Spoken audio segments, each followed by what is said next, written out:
Komaba Ritoku, 35, enjoyed a perfect steak dinner alone in his apartment, embracing his solitary life. He had always valued independence, living on his own terms and choosing solitude over relationships. He avoided compromises with others, spending his money and time freely as he wished, rejecting marriage. One night, he suddenly collapsed and died alone, still surrounded by the quiet of his apartment. Despite dying alone, Komaba Ritoku had no regrets and was content with his carefree, solitary life. Komaba Ritoku met mysterious men claiming to be gods, confronting him about dying alone. The god Hitorigami favored Ritoku's love of solitude and offered to reincarnate him into another world. Ritoku requested skills that would allow him to live independently and enjoy life freely. The gods granted him a healthy body, elemental affinity, swordsmanship, martial arts, and magic tool knowledge. Ritoku accepted these skills, determined to live in the new world on his own terms. Ritoku decided to live his reincarnated life in the same refined, solo lifestyle he valued. As a baby, he realized he had truly reincarnated, surrounded by people who must be his new parents. His parents welcomed him warmly, holding him gently as he adjusted to his new life. Though he was physically a baby, Ritoku retained his 35-year-old consciousness and perspective. His parents misunderstood, thinking he was happy, while Ritoku silently resolved to pursue independence in this new world. Ritoku wished he could have asked the god to skip the infant stage. He struggled silently while his new parents smiled and played with him happily. Ritoku felt stressed, realizing he might be stuck as a baby for a long time. He observed his parents' care, like changing diapers, and became increasingly panicked. Ritoku internally resolved that if he had to rely on help for personal matters, he would rather die. Ritoku panicked as his parents tried to change his diaper and feed him, feeling trapped in infancy. He experienced more stress and realized the infant stage was far more difficult than he expected. 8 years later, Ritoku grew older, living independently and studying in a large library filled with books, now called Lesta Rulen. He worked on magical projects, developing skills he had requested as a god's reincarnation gift. Jaluk Rulen, his second life identity, focused on drawing blueprints for new magic tools, embracing independence and knowledge. Jaluk Rulen observed the fantasy world, filled with magic creatures, bustling towns, and distant castles. He explored the towns, watching people use magic and encountering adventurers and performers along the way. Jaluk noticed magic tools, which resembled household appliances but were far less functional than he envisioned. Recalling the god's explanation, he decided he would create tools himself to live comfortably in this new world. He applied the magic tool craftsman's knowledge skill from the gods, carefully designing tools to simplify daily life. Jaluk Rulen worked in the Rulen household, which specialized in magic tools, with guidance from Hitorigami. He sketched a design for a refrigerator, a box that could preserve food by releasing cold energy. He analyzed how food spoiled in summer, and understood drying and curing were the common preservation methods. Remembering his love for eating, Jaluk prioritized creating tools that improved daily life and food storage. Using a magic circuit, he calculated the cold energy distribution, showing Mira Rulen and his parents the tool's potential. Mira and Lesta Rulen reacted in surprise as Jaluk explained his new tool design. Jaluk considered increasing the efficiency of the magic circuit to preserve ingredients by freezing. He examined using 2 magic stones in series, but realized he needed to review depletion and circuit mechanics first. Lesta praised Jaluk, calling him a genius for his careful planning and technical understanding. Mira Rulen and Lesta were amazed, impressed by Jaluk's innovative approach to improving magic tool performance. Visitors admired Jaluk Rulen's invention, praising his intelligence and predicting commercial success. At just 8 years old, Jaluk carefully planned improvements to the magic circuit to preserve ingredients efficiently. He analyzed potential enhancements, reviewing magic stones, circuit connections, and energy efficiency to optimize performance. Lesta Rulen and Mira praised Jaluk's brilliance, calling him a genius and expressing amazement at his innovation. Jaluk reflected on his lifelong engagement in inventing, focusing on acquiring skills and optimizing designs for future projects. Jaluk focused on his studies and magic tool development, maintaining his refined solo lifestyle. Alto and Ilya Rulen invited him to play, eager to spend time with their older brother. Jaluk tried to resist, explaining that he needed to continue his work on magic tools. Ilya protested, insisting she wanted to play with him, ignoring his dedication to inventing. Alto and Ilya complained about Jaluk always avoiding playtime, highlighting his habitual focus on training and study. Jaluk was interrupted by his siblings, who eagerly invited him to play. Despite his focus on magic tool development, Ilya and Alto expressed excitement, insisting Jaluk join their game and suggesting hide and seek. Jaluk reluctantly agreed, feeling it was his duty as the eldest son to care for them. Playing with them reminded Jaluk of his past life, where he often couldn't pursue his own interests freely. He tried to guide the play carefully while managing his workshop, longing to become a fully fledged magic tool craftsman. Jaluk Rulin prepared for a sparring match at the Imperial Academy, holding his weapon with focus. His opponent charged at him, and the match began with rapid, precise movements. Jaluk dodged and countered, demonstrating impressive agility and reflexes that surprised his opponent. The opponent struggled to react, unable to match Jaluk's speed and tactical skill. Jaluk used his elemental magic to control the battlefield, overwhelming his opponent while maintaining careful control. Students were shocked by Jaluk's ability to use all elements, observing his mastery in amazement.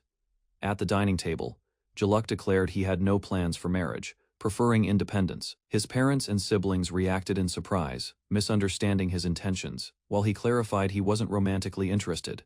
Jaluk reflected that his disinterest in marriage persisted from his previous life. He valued solitude, asking for personal space, relying on inner support rather than others for his focus and heart. Ritoku reflected on his previous life, valuing freedom and being untied to anyone as his reason for living. He maintained his independent ways in the new life, refusing to change even after reincarnation. His parents expressed concern that avoiding marriage could affect their fiefdom's inheritance. Jaluk calmly explained the fiefdom must pass to the eldest son, so his choice didn't disrupt tradition. His family accepted his perspective, acknowledging that such a personal phase of independence was natural and understandable. Jaluk's family remarked that with time he might fall in love and find a fiancée. At 28, Jaluk Rulin had not married, living alone in the imperial capital. He prepared food in his kitchen, enjoying the solitude and self-sufficiency he valued. Jaluk had fulfilled his dream of obtaining a magic tool craftsman's license and operating his own workshop. He carefully adjusted his tools, continuing to refine his inventions while maintaining his independent lifestyle. Jaluk examined the refrigerator he recreated, noting it was larger than in his past life and took up more space. Over the years, he developed many inventions, including a hairdryer, fan, and magic burner, which profited the Rulin family greatly. He toasted bread, using his creations to make daily life more convenient. Jaluk prepared a hot sandwich, satisfied with the results of his magic tool development. He considered selling a hot sandwich maker as the next magic tool innovation, continuing his inventive pursuits. Jaluk shielded his eyes from the sunlight as he stepped outside, taking in the open air. He felt completely free, enjoying the independence and the life he had built for himself. His family and household gathered around, a mixture of affection and concern regarding succession and responsibilities. Despite their push for marriage, Jaluk reflected on his long-awaited freedom from societal restraints. Walking through the busy city streets, he maintained composure, balancing family, society, and his independent ambitions. Komaba Ritoku, a 35-year-old bachelor, enjoyed a refined solo lifestyle. Preferring freedom, he avoided compromises, spending money and time as he wished. After dying alone, gods reincarnated him into another world. He requested skills to maintain solitude and received knowledge in magic, combat, and craftsmanship. Reborn as a baby in the Rulin family, he quickly mastered magic tools. Even at 8, he innovated a refrigerator, impressing everyone. As an adult, Jaluk Rulin lived alone, making inventions for convenience. He thrived independently, enjoying freedom, invention, and a fulfilled solo life untouched by marriage or obligations. Jaluk Rulin lifted a piece of grilled meat, savoring its aroma before taking a bite. He enjoyed eating alone, appreciating the simple pleasure of food without distractions. Later he walked through the lively marketplace filled with stalls and townspeople. Vendors called out their fresh fish and marbled meats, tempting him to explore. Remembering his past life, Jaluk embraced his solo lifestyle while purchasing ingredients for himself. After dying alone, Jaluk was invited by a god to a new world. He was reincarnated as the eldest son of the Rulin household, skilled magic tool craftsman. As a child, he earned praise for inventions but avoided pressures of marriage and succession. 28 years later, he walked through the streets of the imperial capital. Now an independent magic tool craftsman, Jaluk fully enjoyed his peaceful and self-directed life. Jaluk Rulin stepped outside, ready to start his day, carrying his work briefcase. He approached his workshop, a large building prepared for the day's tasks. Inside, he paused for a moment, surveying the workspace before beginning. His employees greeted him cheerfully as he prepared for the day's work. Jaluk calmly started his tasks, maintaining his focused, peaceful routine while overseeing operations. Jaluk Rulin's employee encouraged him to smile more while preparing for the day. Jaluk remained serious, focused on his work, ignoring suggestions about popularity.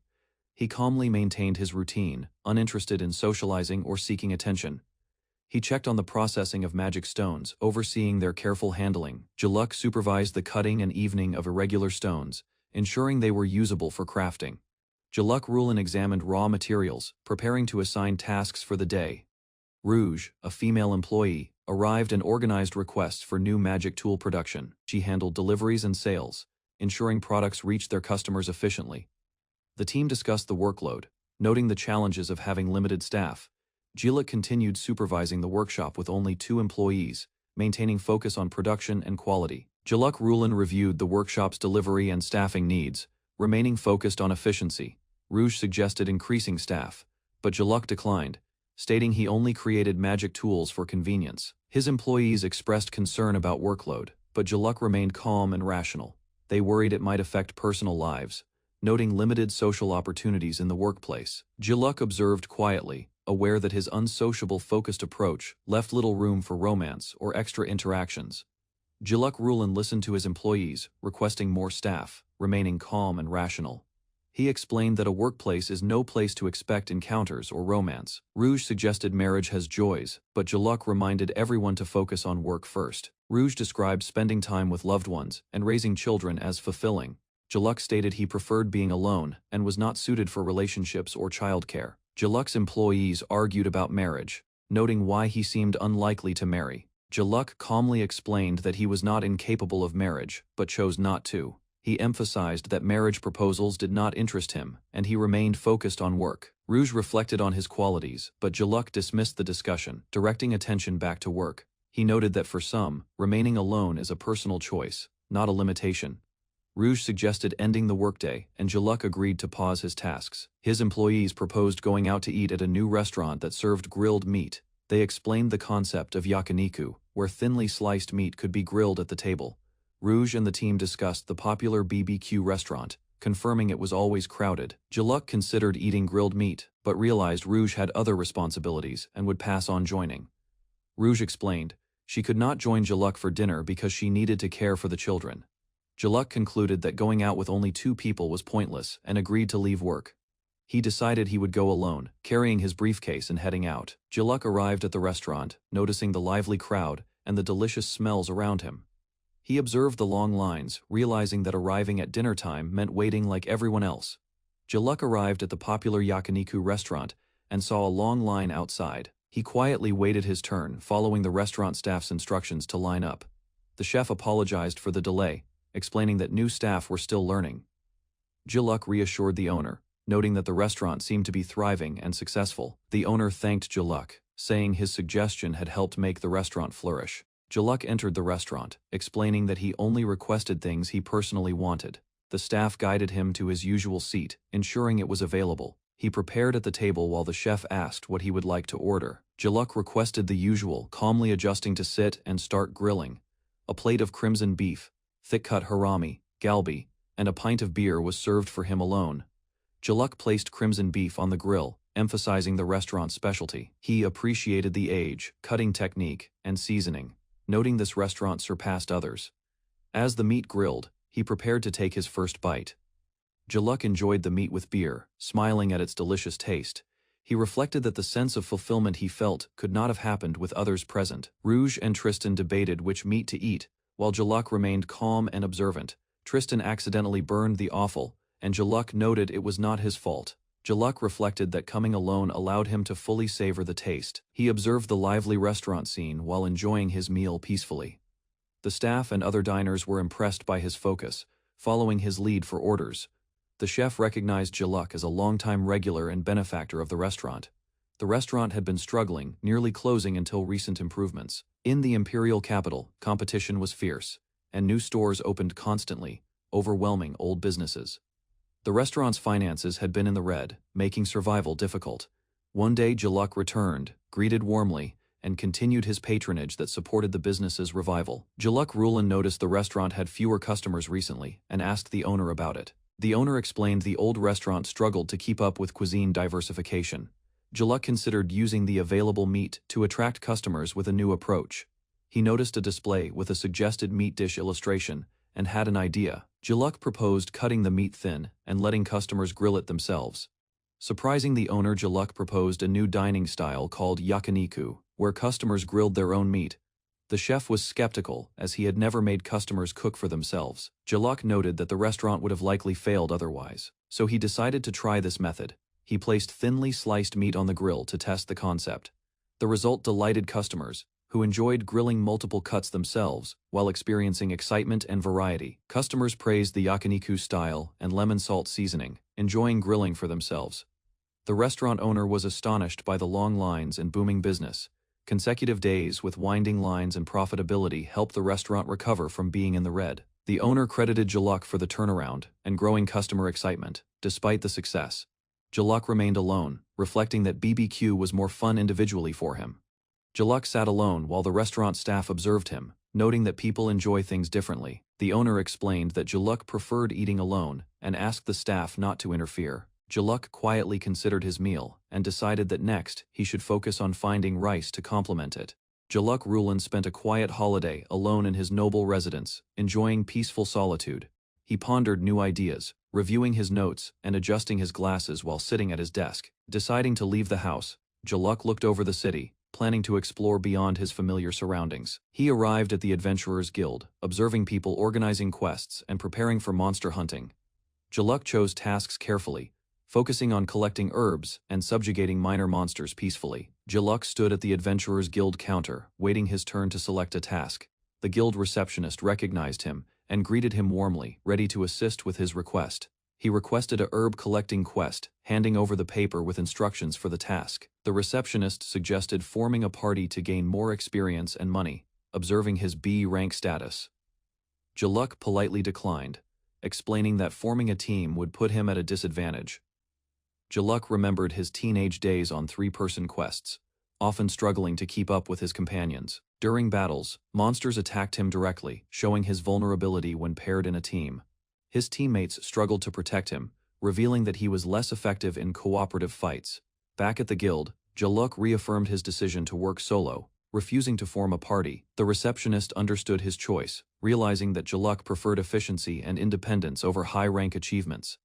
Jaluk entered the forest, searching for karuku grass and button mushrooms for his herb-collecting quest. He carefully picked the finest mushrooms, examining each one with satisfaction and excitement. Jaluk stored the herbs quickly in his magic bag, an artifact that expanded his carrying capacity. He reviewed other artifacts, noting their powerful effects beyond normal magic tools, like teleportation and invisibility. He understood that many adventurers pursued artifacts for wealth, while he focused on practical use for his tasks. Jaluk placed herbs carefully into his magic bag, still marveling at its mysterious abilities. He became excited, thinking about romance, though it was unrelated to his current quest. Jaluk reflected on artifacts, appreciating their advanced technology and convenience beyond normal magical tools. While collecting mushrooms, a wild boar appeared, threatening his carefully gathered harvest. He readied his weapon, confident he could handle the danger, despite not having exercised recently. The wild boar charged at Jaluk, its movements fast and aggressive through the grass. Jaluk dodged skillfully, positioning himself to counter the boar's attacks with his sword. The boar's tusks became stuck, and Jaluk calmly noted the advantage he had gained. He stood over the creature, deciding not to harm it unnecessarily while keeping control. After securing valuable materials from the black boar, Jaluk planned to move to a new location for more herbs.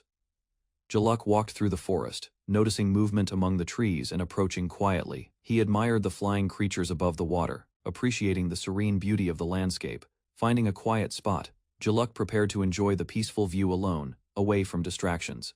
He noticed another guest already resting nearby, slightly interrupting his solitude. Jaluk reminded himself that the area wasn't private, accepting that others might appear unexpectedly.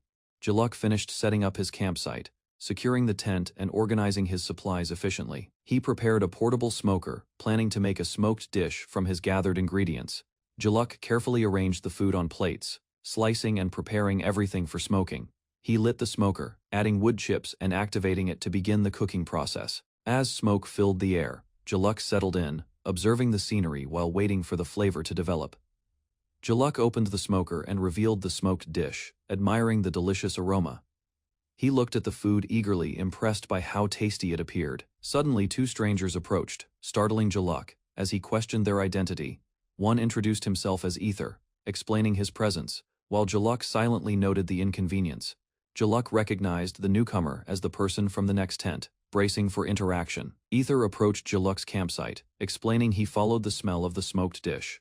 Ether commented on the dish, questioning its taste and observing Jaluk's reaction. Ether eagerly asked to try the food, while Jaluk wondered if he had ever tasted smoked dishes before. Jaluk handed Ether a skewer, letting him choose which piece to eat. Ether noticed a peculiar smell, different from normal smoke, making him curious about the flavor.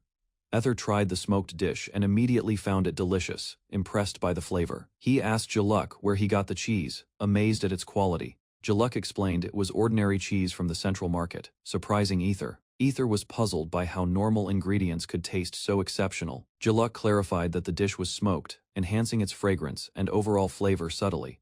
Ether examined the chips used for smoking, curious about their origin and purpose. Jaluk explained he used apple tree chips, allowing Ether to sniff and explore the aroma. Excited, Ether dashed back to his tent to get his plate, eager to try more. Jaluk gave him instructions, ensuring he received a proper portion without overindulging. Ether thanked Jaluk and presented a rare bottle of Cerberus wine as a gift. Ether offered Jaluk a rare sip of Cerberus wine, noting its exclusivity and value. Jaluk accepted the wine graciously, appreciating the thoughtful gesture. He tasted the wine, savoring the flavor and noting its quality against the serene campsite backdrop. Jaluk paired the wine with the smoked dish, finding the combination particularly satisfying. He reflected that he never imagined he would experience such a rare and delicious wine. Jaluk recalled trading his smoked dish with another solo camper in a previous life. He reflected on the spirit of giving and receiving, appreciating the exchange of good food. Jaluk finished his meal, planning to do some fishing afterward while enjoying the peaceful campsite. Back in the city, Jaluk prepared dinner, noticing a carriage in front of his house. He wondered if the carriage had someone from his family or another visitor. Ilya suddenly appeared, calling out, "Big bro," and surprising Jaluk, ending the scene on a cliffhanger. Jaluk returned home, walking through the city streets, unaware of who awaited him. Ilya appeared suddenly, surprising him with her unexpected arrival outside his residence.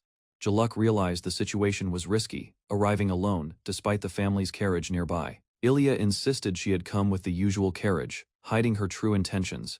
Gilliam, the family butler, stepped forward, revealing himself as an unexpected escort for Jaluk. Ilya confronted Jaluk about arriving alone, predicting he would flee from the family carriage. She insisted repeatedly, waving letters to demand his attendance at the dinner meeting. Jaluk refused, citing his work as a reason to avoid going with them. Ilya grabbed his arm, insisting he would accompany them despite his objections. She explained his parents were concerned, urging him to show his face at the meeting. Gilliam and Ilya pleaded with Jaluk to spare some time for his family's requests. Jaluk reluctantly agreed, asking them to stop calling him young master, showing his irritation. He refused to let Ilya enter his house, insisting he needed time to prepare. Ilya yelled, reminding him they were family, while Jaluk refused to let strangers inside. Ilya banned him from entering, citing his previous destruction of magical tools as the reason. Jaluk argued about being banned, annoyed by the noise and neighbors' complaints. The group rode in a carriage toward the grand mansion, preparing to meet family. Jaluk greeted his father, exchanging polite words after a year apart.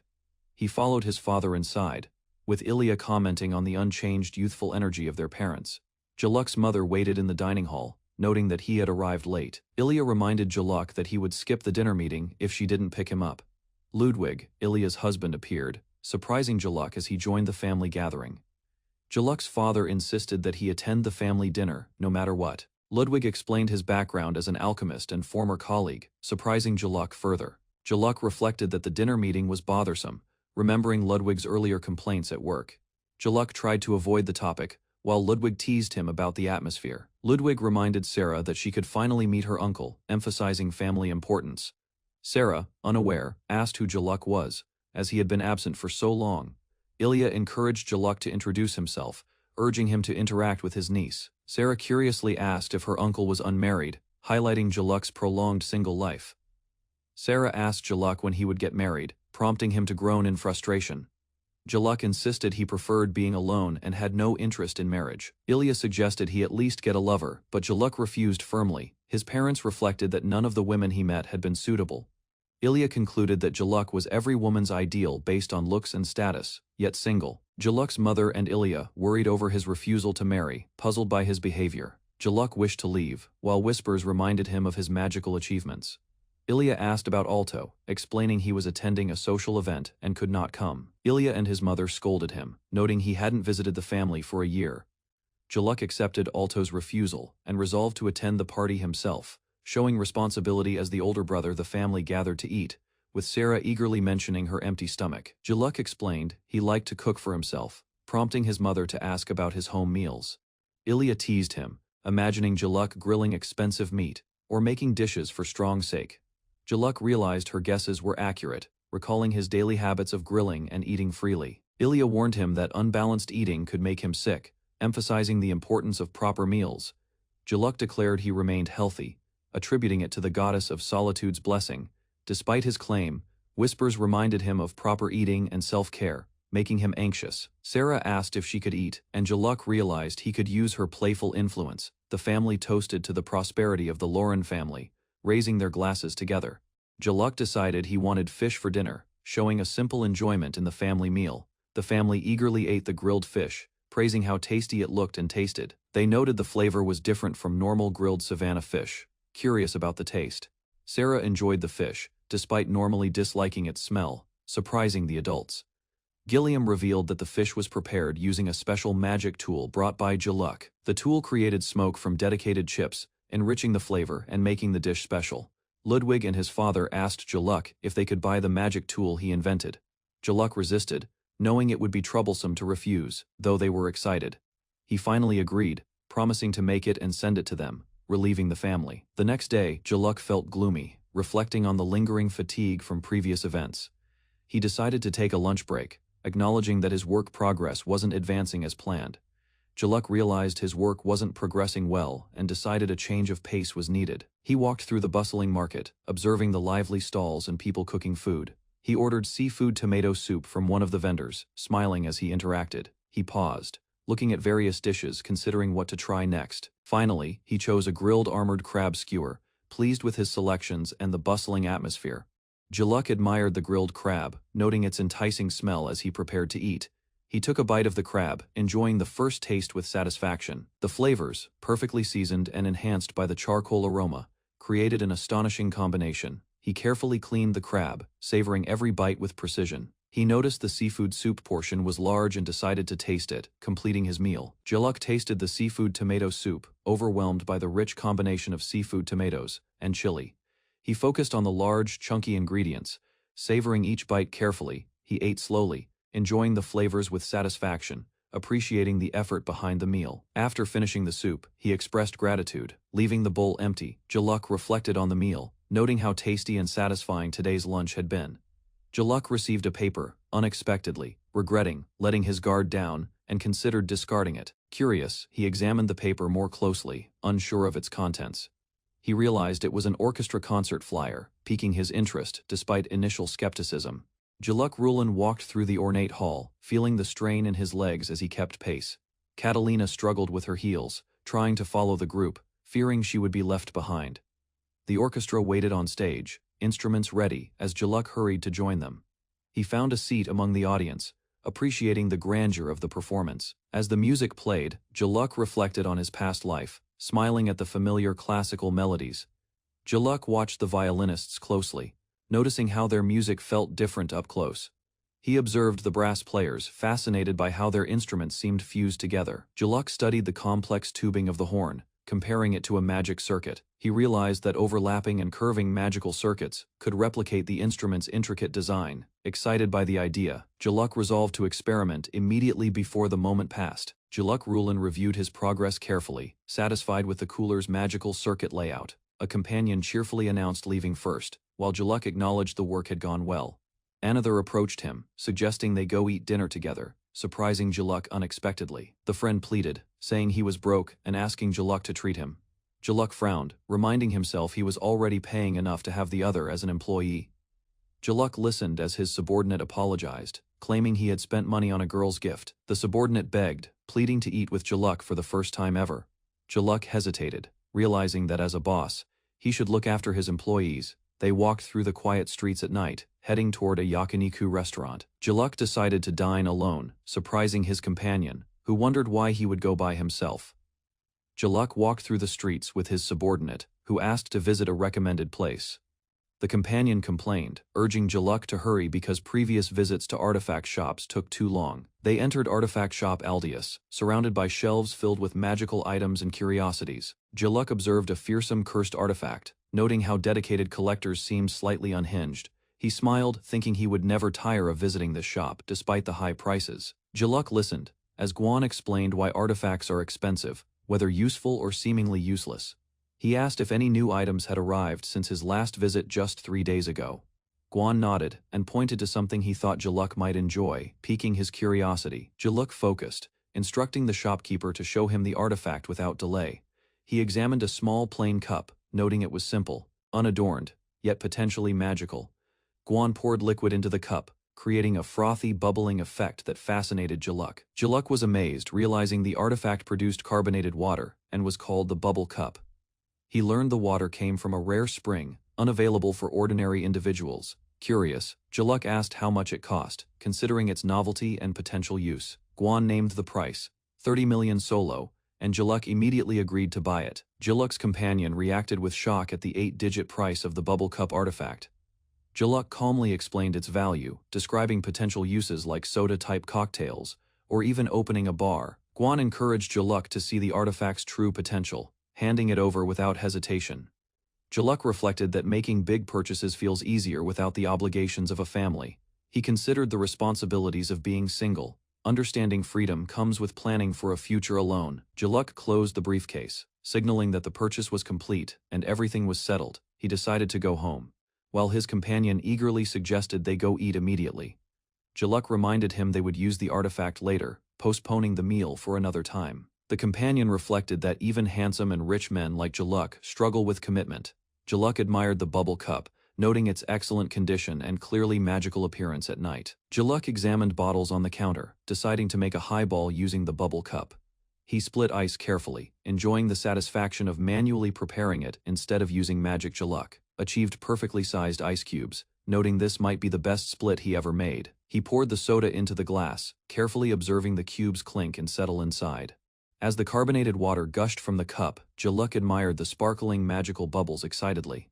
Jaluk took a sip of his highball, enjoying the perfect blend of soda and ice. He considered which dish would pair best with his drink, carefully planning the meal. Jaluk chose carriage, savoring the hot, flavorful bites with perfect seasoning. He added a squeeze of lemon, enhancing the taste and balancing the flavors. Jaluk continued enjoying the meal, alternating bites and sips, appreciating both food and drink. Jaluk raised the bubble cup excitedly, celebrating the luxury of owning it for 30 million solo. He reflected on his efforts to live a single, independent life and the freedom it brought. Jaluk praised his past self for working hard, earning both the magical artifact and his independence. He resolved to enjoy his drink at home fully, planning to make a spritzer next. Jaluk sang under the starry night sky, savoring the culmination of a satisfying, successful day. Catalina returned home, noting how dark it was, and mentally prepared to focus on her music. She struggled up the stairs in heels, reminding herself she couldn't survive the musical world feeling lonely. Catalina entered her messy room, realizing she needed to clean up before practicing. She reflected on how maids had always handled such chores since she was little, despite tripping and falling. Catalina resolved to try again next time, determined to manage on her own. Catalina collapsed onto the couch, wanting to forget everything and fall asleep, but resisted hunger. She glanced at the dinner, noticing it was spoiled, and decided to skip the meal. Catalina examined the large refrigerator, wishing for more compact, improved appliances for convenience.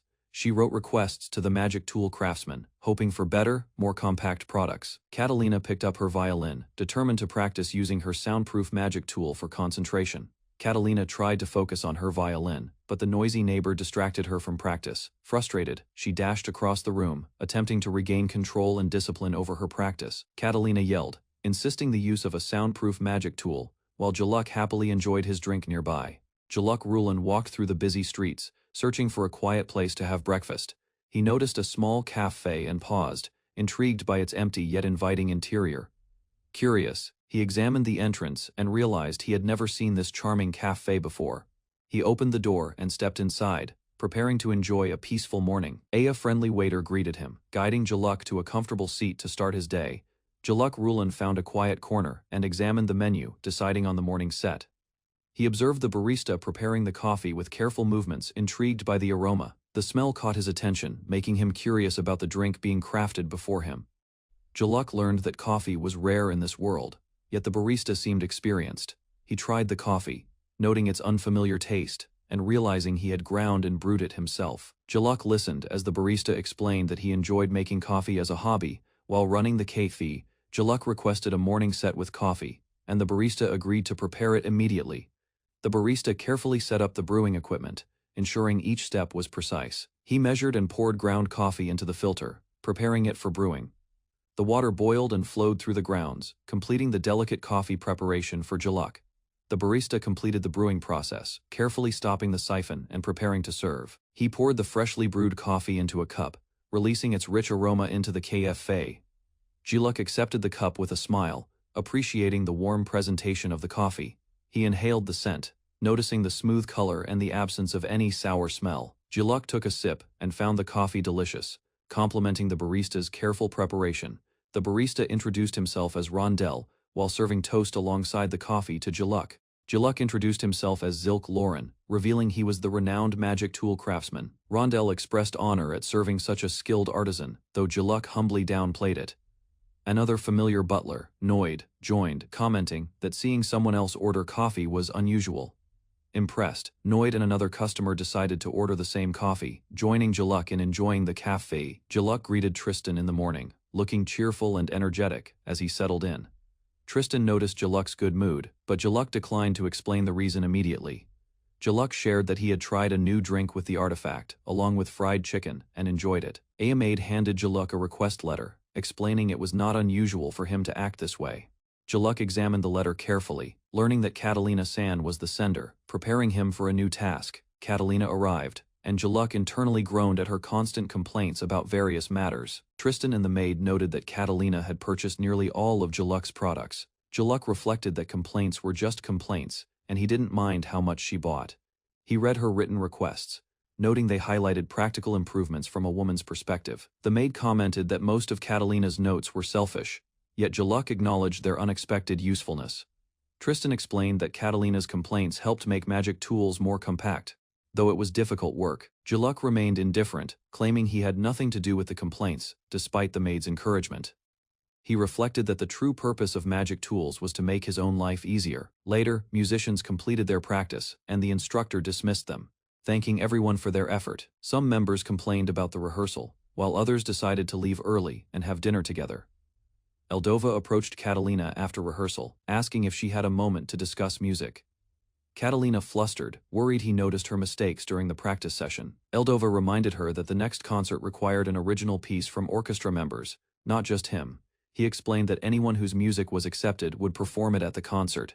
Catalina eagerly volunteered, promising to complete her composition by the one-week deadline given by Eldova. Eldova noticed Catalina's nervousness and encouraged her to practice daily for the upcoming concert. Catalina determined that she needed to seize this opportunity and not let it go to waste.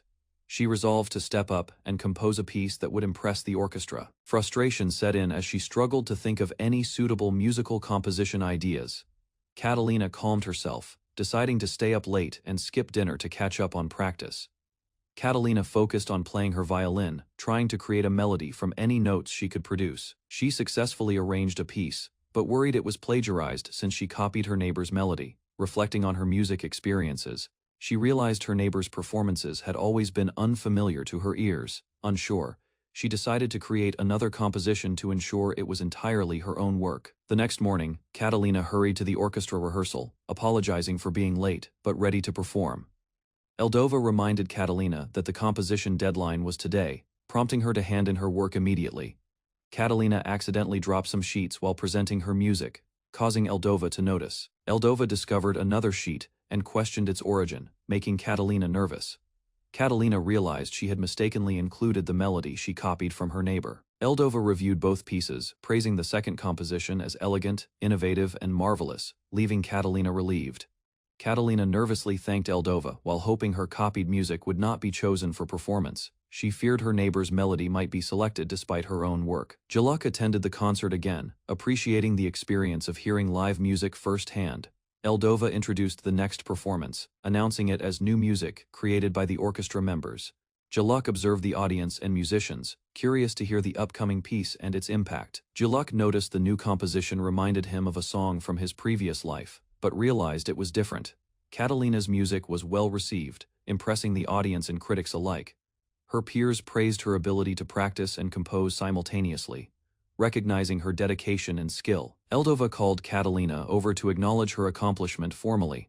Catalina introduced herself to Marco Montesino, the opera theater manager, marking her official recognition in the music world. Marco Montesino praised Catalina, noting that the theater's success was partly due to her talent. He asked her to compose the next piece of music, expressing confidence in her abilities. Catalina panicked, unsure how to create something surpassing her previous composition. She worried about making music more amazing than before, and felt immense pressure. Catalina resigned to copying and arranging her neighbor's melody again to meet the expectations. Catalina began a routine of listening at the neighbor's wall after practice sessions, hoping to hear music again. She grew frustrated when the singing was absent, finally giving up temporarily but determined to continue. Catalina resolved to take a risk and pursue her music despite the uncertainty. She approached the neighbor's door, trying to encourage them to sing, but something startled her. Catalina was shocked when the door opened unexpectedly, causing her to fall back in surprise. Jaluk appeared, equally startled, as both faced each other in sudden encounter. Jaluk stood at his mansion entrance, surprised by a sound behind the door. He checked the kitchen, but found he had run out of ginger for his cooking. Determined, Jaluk hurried toward the market, knowing it was still open for supplies. As he opened a hallway door, he accidentally knocked into someone lying on the floor. Jaluk discovered a mysterious young lady, her presence leaving him stunned and uncertain. Jaluk confronted the woman standing in front of his door, surprised and tense. He studied her closely, feeling that her face seemed familiar but couldn't place it. The woman demanded he respect her space, while Jaluk crossed his arms, irritated. He stared at her sharply, noticing she had lingered near his door intentionally. Arguments escalated as both stood firm. Jaluk angry and the woman adamant she wasn't stalking. Jaluk questioned the woman about why she was standing in front of his entrance. She quickly apologized and begged him not to report her. Looking worried, Jaluk agreed to listen. Noticing she seemed to have a genuine reason, the woman explained she couldn't enter his room and suggested talking somewhere else. Surprised, Jaluk realized she was his neighbor, connecting the mystery to someone familiar. Jaluk and the woman arrived at a cafe, entering as the staff greeted them. They were shown to any available seat, ready to settle in. The woman admired the cafe, impressed by its cozy and charming atmosphere. She hesitated over the menu while Jaluk observed her slow decision-making. Finally, Jaluk ordered his coffee, and the barista nodded, preparing their drinks. The woman asked about a special item not listed on the cafe menu. Curious, Jaluk explained that the special coffee could be bitter and complex for newcomers. She confidently requested the coffee, claiming she was already accustomed to its taste. Jaluk noticed her refined manners and assumed she came from a wealthy background. While waiting for their drinks, he suggested they introduce themselves properly to get acquainted. Catalina introduced herself as the second daughter of the McClare family and a violinist. Jaluk recognized her from a theater performance, recalling her violin playing. She asked his name, while Jaluk insisted he wasn't stalking her. Jaluk revealed he was Zilk Lauren, a magic tool craftsman in the royal capital. Catalina angrily confronted him about ignoring her requests for improved tools and letters. Jaluk realized Catalina was the persistent complainer who had sent many requests. Both expressed confusion as they tried to separate her complaints from their previous encounters. The barista delivered their coffee, giving Jaluk and Catalina their drinks. Jaluk noted the aroma and encouraged Catalina to enjoy the beverage. Catalina cautiously sipped the coffee, her expression serious as she evaluated the taste. Catalina reacted to the coffee's strong bitterness, surprised it was more intense than expected. Jaluk suggested adding milk to make it easier for her to drink. She poured the milk into her cup, accepting his guidance carefully. The coffee color changed as she tasted it again. Curious about the result, Catalina's expression brightened as she exclaimed that the drink finally tasted good and enjoyable.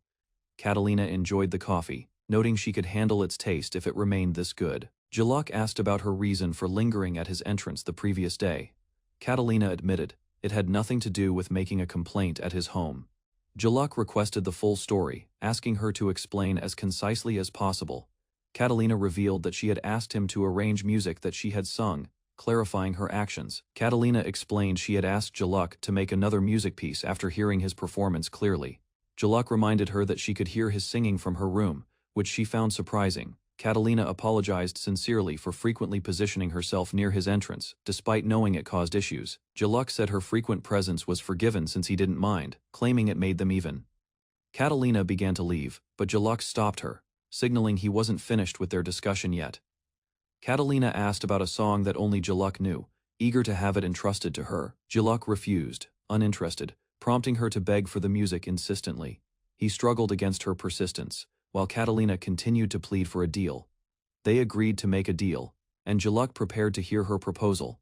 Catalina offered to provide one song and split 40% of the music profit with Jaluk. Jaluk rejected Catalina's profit proposal, noting he could earn more from his magic tools. He suggested she offer an artifact instead, asking if she had something unique to give. Catalina revealed she possessed a miniature sound garden, surprising Jaluk. She explained it could store and play music whenever desired. Similar to a music player, Jaluk offered extra money to obtain it, impressing Catalina with his willingness to pay generously. Catalina hesitated to give over the miniature sound garden, worried about recording her own music. Jaluk encouraged her to hand it over, hoping she could make a masterpiece herself. They finally reached an agreement, and Catalina handed him the device. Thrilled, he accepted it.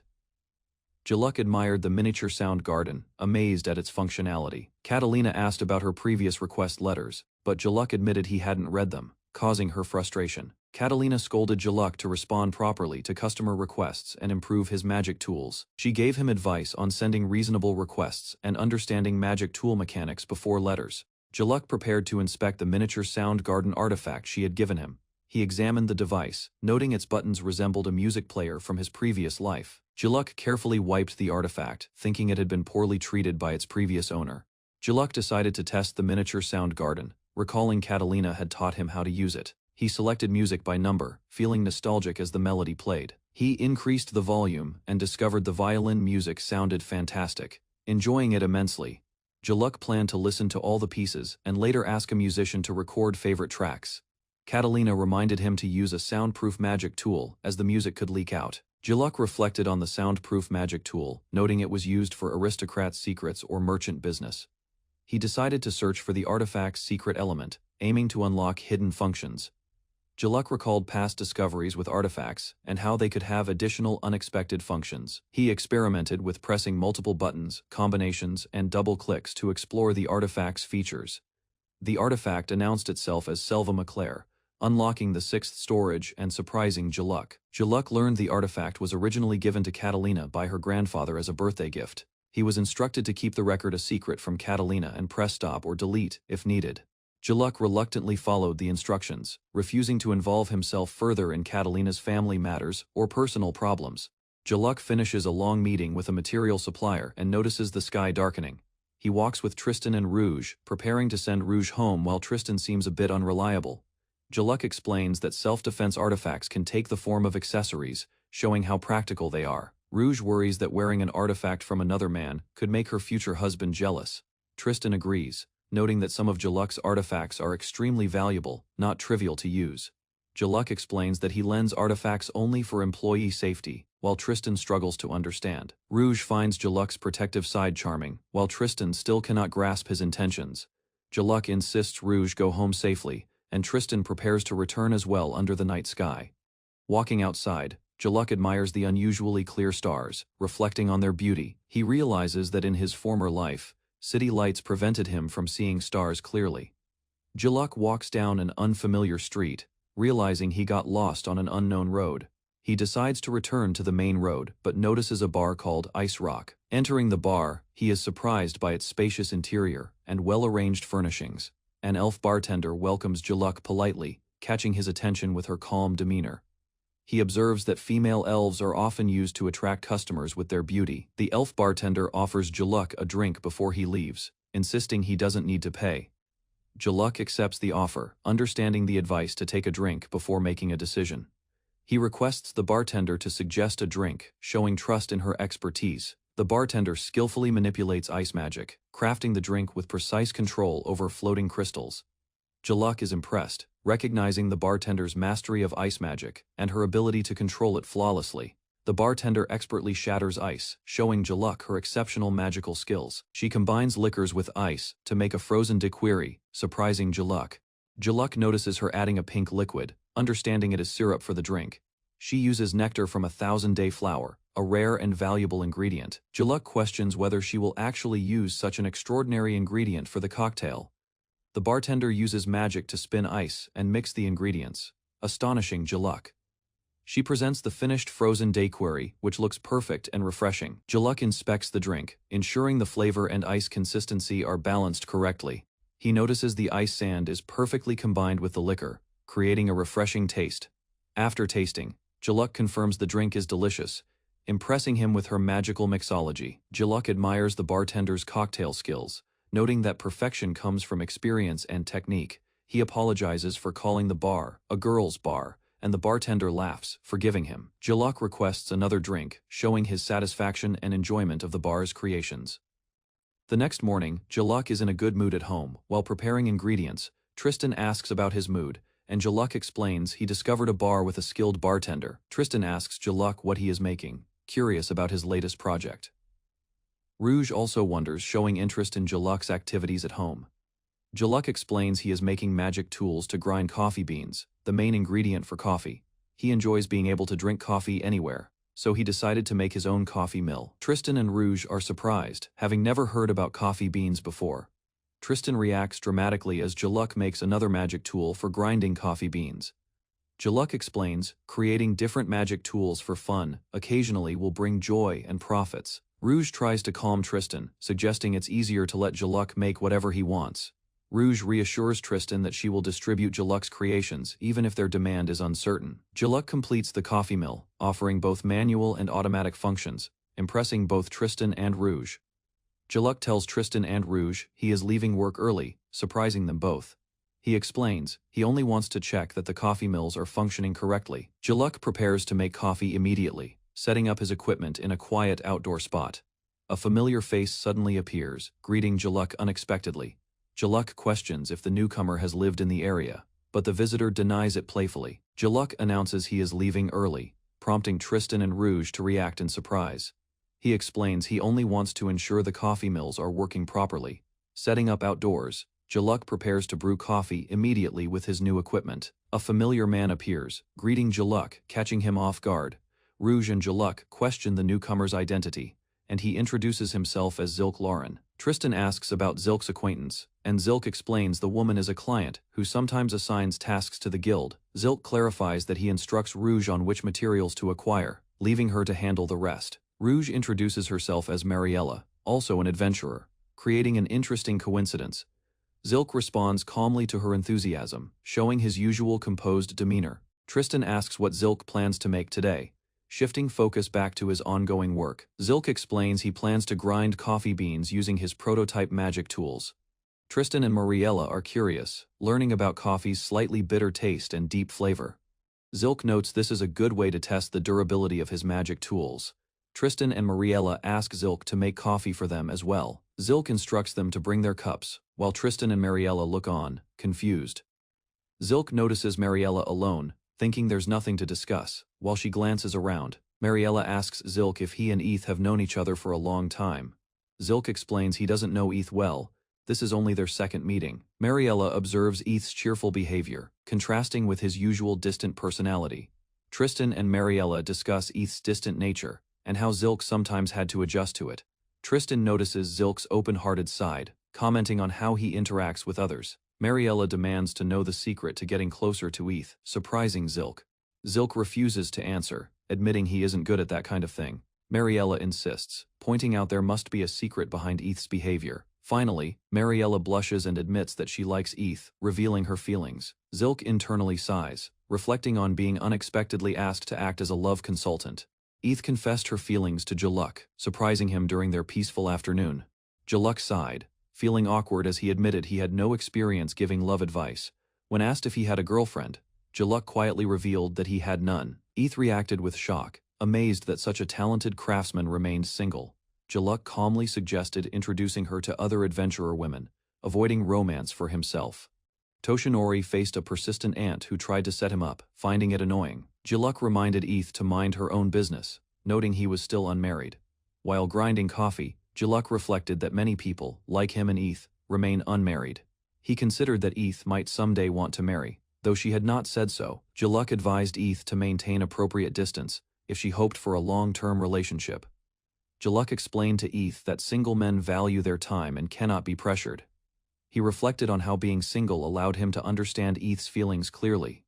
Eth and others often overreacted with love, tiring those who were not ready. Juluk considered that a future partner should respect boundaries and not demand too much. He concluded that mutual support, distance, and understanding are key in any relationship.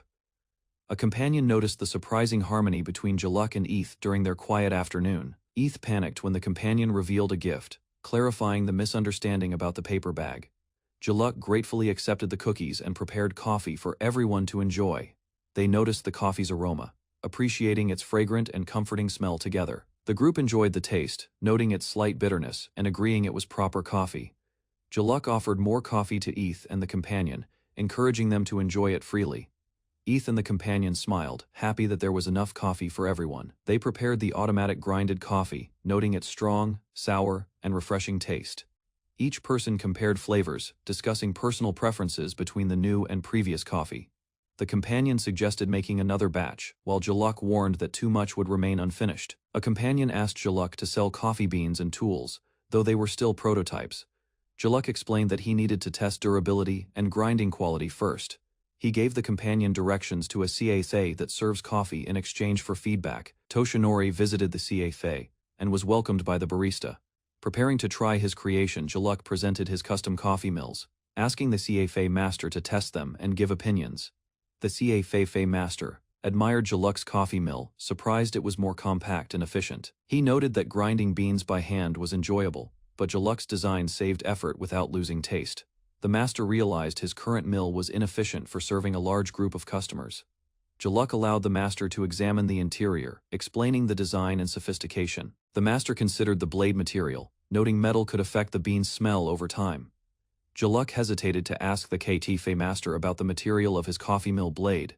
The master revealed that his mill blade was crafted from silver wolf claws. Juluk worried about using it, unsure if it was acceptable or too delicate. The master offered support, lending his knowledge and strength to help Juluk improve the mill. Grateful, Juluk promised to use the mill and report back his experience making coffee. Juluk introduced his self-invented coffee tool to the cafe, surprising the staff and visitors. A visitor named Noid greeted Juluk warmly and introduced himself. Noid recognized Juluk as Zilk Loren, a renowned magic tool craftsman in the royal capital. The cafe master clarified which coffee mill was magical and which was manual for brewing. The visitor requested coffee ground by Zilk's mill, and Juluk agreed without hesitation. Juluk warned that the coffee taste might differ from what the visitor usually enjoyed. The cafe master agreed to make an extra portion for Noid without hesitation. Juluk observed as the master ground the beans more slowly. Curious about the effect, once brewed, Juluk noticed the coffee tasted completely different, smoother than his own version. He realized coffee flavor varies, depending on bean ripeness, temperature, humidity, and grinding technique. The cafe master proudly stated he wouldn't lose to a beginner, despite being self-taught. Juluk observed that even with increasing coffee popularity, the cafe's customer base would likely remain stable. He asked to try grinding with the new mill, following instructions to keep the button pressed for rotation.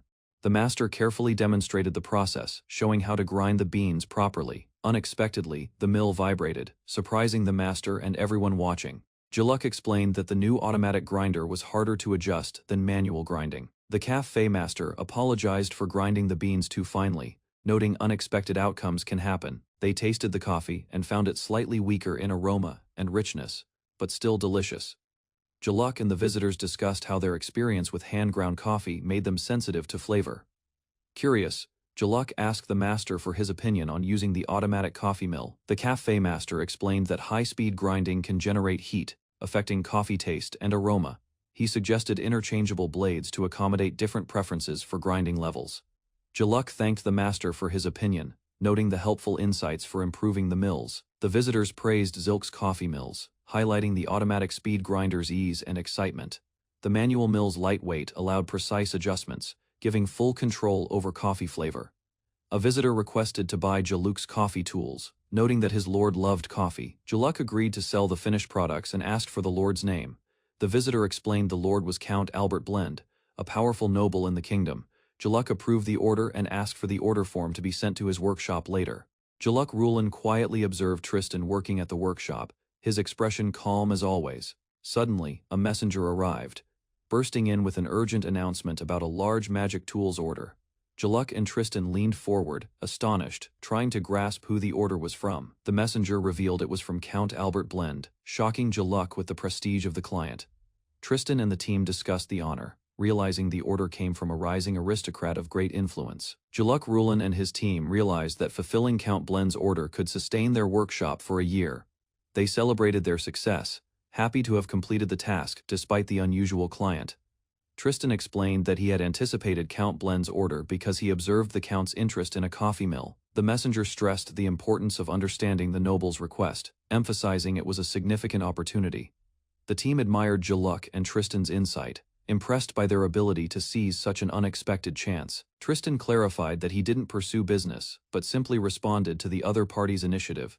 Jaluk and the team discussed the order's specifics, realizing its importance was the connection with a great nobleman.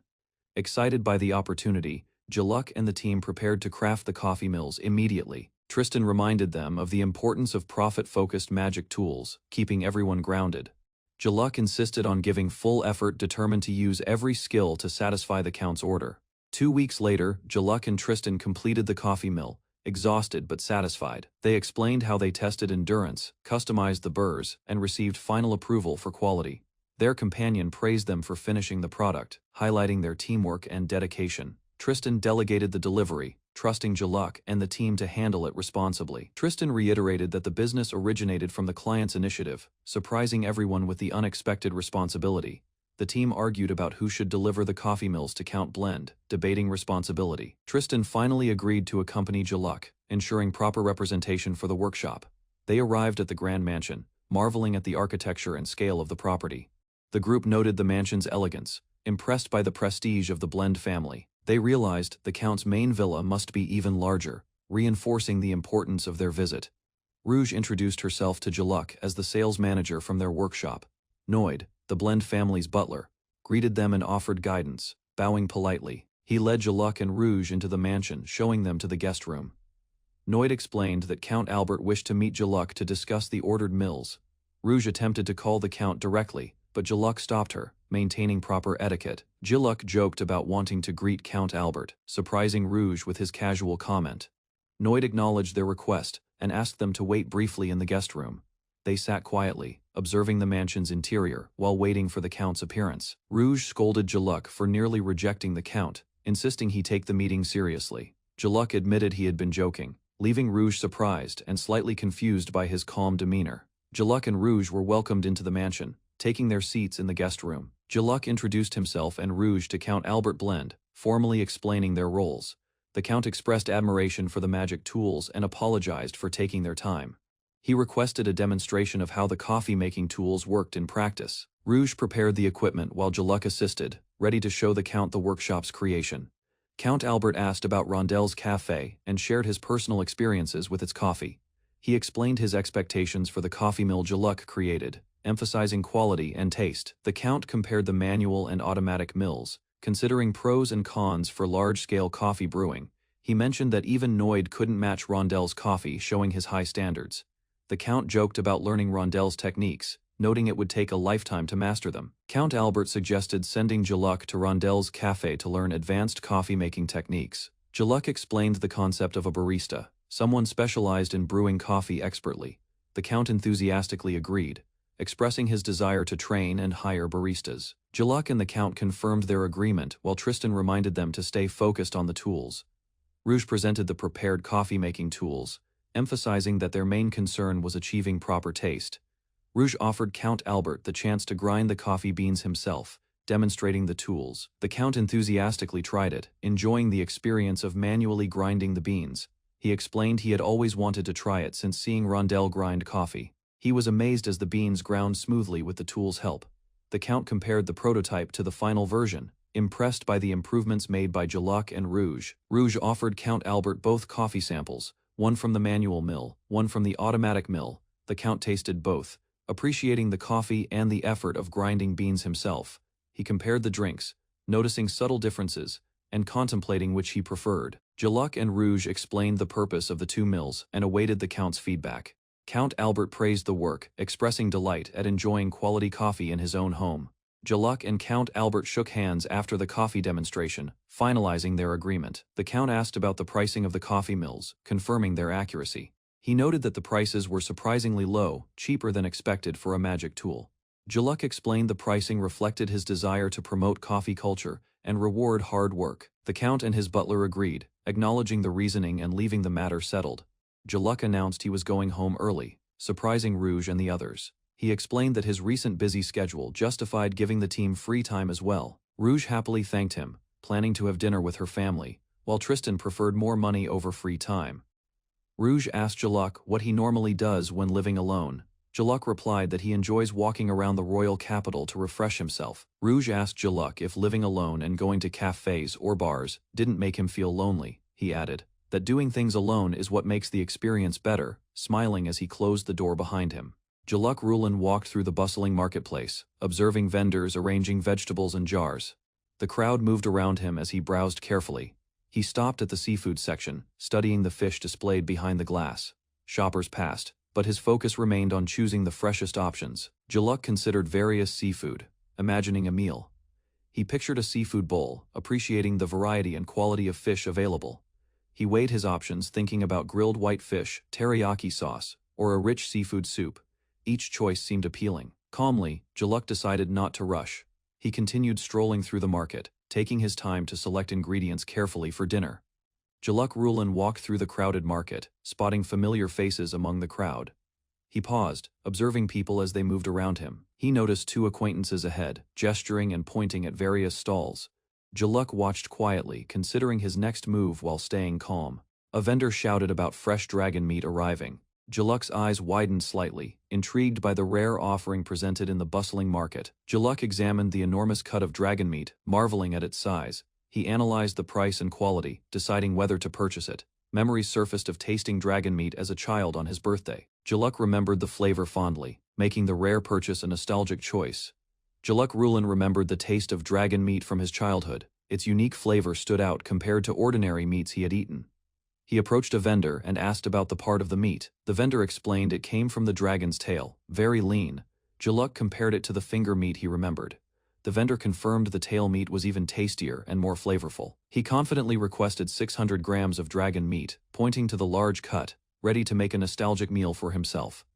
The vendor smiled, noting Jaluk's joy at the purchase. Jaluk thanked him politely, carrying the rare meat with anticipation for cooking. Jaluk decided to eat the dragon meat as a reward for himself. He clarified he was unmarried, planning to enjoy it alone. He paused, holding the meat, while the market crowd watched silently. His companions followed him, curious about his next move. Jaluk asked if eating it alone was inappropriate. The vendor reassured him warmly, smiling, confirming it was perfectly fine. He carried the dragon meat back home, walking through the city streets calmly, anticipating the meal he would prepare. At home, he met a friend, returning from shopping. They exchanged greetings, sharing a moment before he prepared the dragon meat for himself. Jaluk Rulin noticed a friend carrying groceries. She called out, excited about a good offer, catching his attention unexpectedly. He followed her through the hallways, realizing they were heading in the same direction. He walked silently, observing her carefully. Jaluk reflected on their unusual relationship. It was hard to treat her as a stranger, yet he didn't fully engage either. Passing a speaker, he became aware of the broadcast. The words made him uneasy, stirring thoughts he preferred to ignore. He quickly deleted the scandalous recording mentioned, feeling awkward. Jaluk remained cautious, handling the situation carefully while maintaining composure. Jaluk Rulin noticed his friend observing the package he carried. She asked if it contained meat, curious about its contents. He revealed it was dragon meat. Her eyes widened in surprise, clearly impressed and slightly shocked by the rarity. She asked if it was his birthday. Jaluk explained it was neither a celebration for family nor friends, just a personal reward. He told her he had finished a job and bought the meat as a treat for himself. She appeared puzzled by the expensive purchase. Jaluk reminded her that everyone decides their own meals at home. She gave him an awkward look, unsure how to respond. Jaluk walked down the hallway with his friend, carrying the groceries. She asked about the concert, curious about its progress. She explained the new song was a hit, and the concert sold out, making tickets nearly impossible to get. Jaluk commented that this was troublesome. He maintained a calm demeanor as they continued walking together.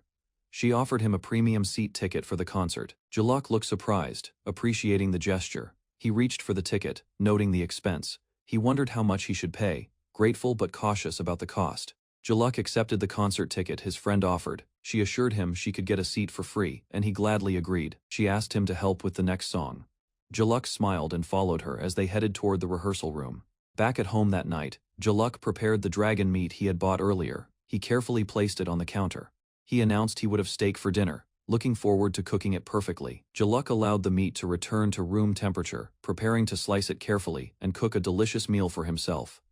Jaluk began preparing vegetables for the meal, slicing carrots, broccoli, and asparagus carefully on the cutting board. He seasoned the thick dragon steak with salt and pepper, making sure both sides were evenly coated. Jaluk decided not to use a frying pan this time, opting for the expensive iron plate, known for enhancing flavor.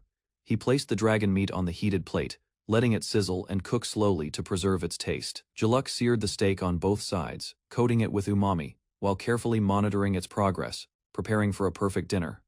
Jaluk let the steak cook using residual heat, ensuring it reached the perfect doneness without overcooking. He fed the sliced vegetables in garlic oil and meat juices left over from cooking, enhancing their flavor naturally. Jaluk carefully seared the meat a bit more, checking both steak and vegetables, making sure everything was cooked evenly. He flipped the steaks, allowing both sides to develop a rich sear, and cooked the asparagus with precision. Finally, Jaluk presented the completed meal, dragon steak with vegetables, perfect and ready to enjoy, a satisfying reward for his effort. Jaluk Rulan searched his wine collection, intending to pair red wine with his freshly cooked dragon steak for the perfect meal. He realized his preferred bottle wasn't there. He frowned, remembering he had finished it the day before, disappointed but undeterred. He considered shopping for more wine, but realized it wasn't possible at the moment, so he scanned the shelves carefully for an alternative. Jaluk finally found a bottle, though not his favorite. He examined the label, considering how it would complement the meal. He poured the wine into his ephemeral goblet, contemplating whether to enjoy it as a traditional glass, or as a spritzer rouge, excited for the pairing. Jaluk Rulan finally sat at the table, ready to enjoy his meal. He clasped his hands, announcing it was time to eat. He took the first bite of dragon steak, savoring the flavor. Jaluk noted that finger meat was nothing compared to this rare delicacy. He sipped red wine, appreciating the balance with the meat. The tail meat was lean yet had just enough fat for richness. Jaluk ate vegetables alongside the steak, reflecting that it wasn't anyone's birthday. The meal was simply a personal reward. He reminded himself that there were no rules when enjoying good food. Eating deliciously was a joy to be fully experienced alone. Jaluk Rulan raised his glass of red wine, savoring the moment. He reflected on eating freely whenever he wished. He smiled, realizing the meal melted away the stress of everyday life. Being a single aristocrat allowed such indulgence. Later at home, a visitor arrived unexpectedly, claiming to be a family member. Jaluk looked up, surprised. He reacted in shock, exclaiming in disbelief. The sudden appearance caught him entirely off guard. He questioned whether they came under the guise of another dinner party. His mind raced with concern. The visitor greeted him warmly, urging Jaluk to come home more often. Jaluk tried to process the sudden family visit. Jaluk Rulan was surprised by a sudden visitor at his door. The visitor greeted him cheerfully, calling him by name. Jaluk immediately recognized the man wasn't family. He firmly told him to leave, closing the door without hesitation. The visitor protested loudly from the doorway, waving his arms. Jaluk remained calm, adjusting his clothes and ignoring the outburst. The visitor tried teasing him, calling him brother-in-law. Jaluk's expression hardened, warning that such words could provoke him dangerously.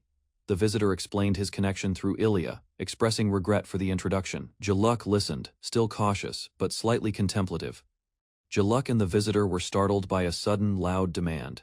The visitor insisted on being introduced to someone. Jaluk thought for a moment and realized the visitor meant his younger sister. He noted she was a noble woman in her own way. The visitor reacted with shock, explaining no suitable woman could be introduced. Jaluk remained calm, showing no concern for appearances. Jaluk silently observed the visitor's frustration. He seemed indifferent, aware that looks did not guarantee companionship. Jaluk's sister and another noblewoman happily interacted with him. The visitor panicked, realizing women naturally gathered around Jaluk, despite his neutrality. Jaluk sat calmly as women approached him. The visitor noted Jaluk's aloofness, realizing he was cold to any woman seeking attention. Jaluk explained that he enjoyed being alone and considered women who approached him a nuisance. The visitor asked to meet someone. The visitor questioned Jaluk about his workshop employees and subordinates. Jaluk replied matter-of-factly, answering calmly. Jaluk revealed that all the women in his workshop, past and present, were married. The visitor expressed surprise at the speed. The visitor realized the women's alchemy skills made them highly sought after. Jaluk remained composed, while the visitor felt overwhelmed by the situation. Jaluk listened as Rouge explained that special skills and wealth made him appealing. The visitor was shocked by this revelation. The visitor asked if Jaluk would introduce him to someone else. Jaluk replied calmly that he enjoyed being alone. Jaluk's visitor asked about his workshop employees and subordinates. Jaluk responded that all women working there were married. The visitor realized the women's skills made them valuable and in high demand. Jaluk observed the visitor's frustration silently. Jaluk assured the visitor he would finish work quickly. The visitor, still flustered, waited while Jaluk prepared to introduce a suitable person. Jaluk and the visitor walked through the streets at night. The visitor remarked it had been a long time since experiencing such an evening. Jaluk explained that Ilya had told him to return immediately. The visitor felt it inconvenient not being able to go out freely. The visitor expressed nostalgia for casual drinking in the past. Jaluk suggested that marriage had naturally changed his freedom. Jaluk reflected that, when single, one could drink freely without responsibility.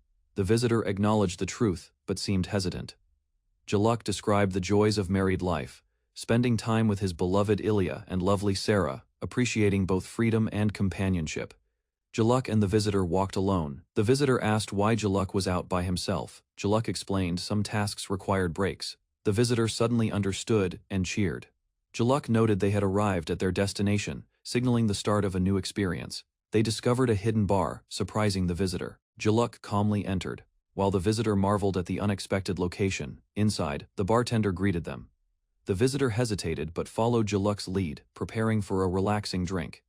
The bartender served drinks with ice. Jaluk accepted graciously, and the visitor thanked him, ready to enjoy the quiet evening together.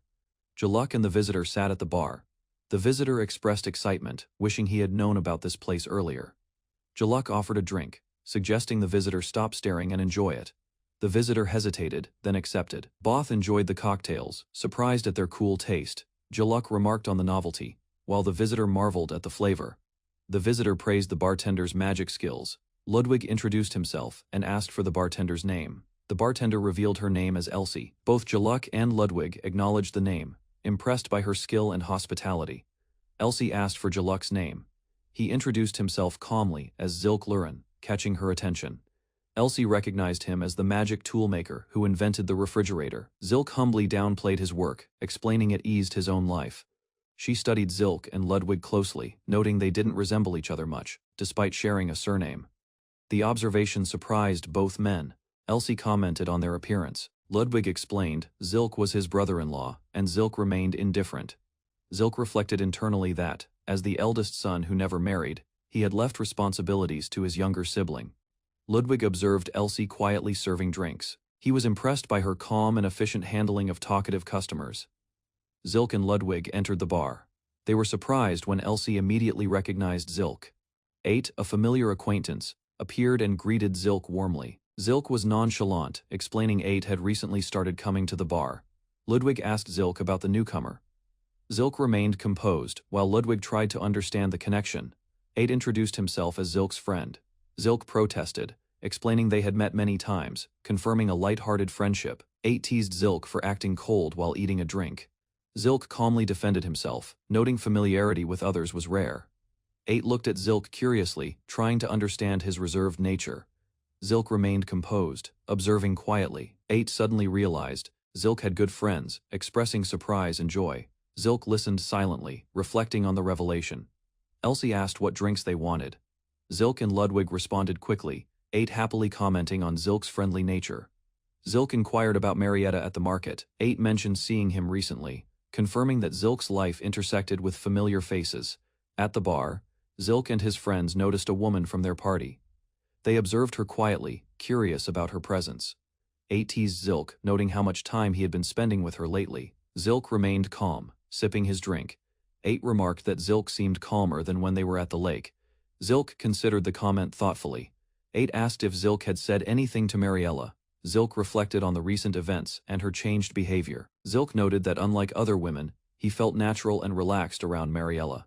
8 agreed, impressed by the difference in her demeanor. Zilk smiled quietly, accepting the situation with ease. He seemed at peace, sipping his drink calmly. 8 and Ludwig reacted with surprise, questioning whether Zilk had said something unnecessary to a girl again.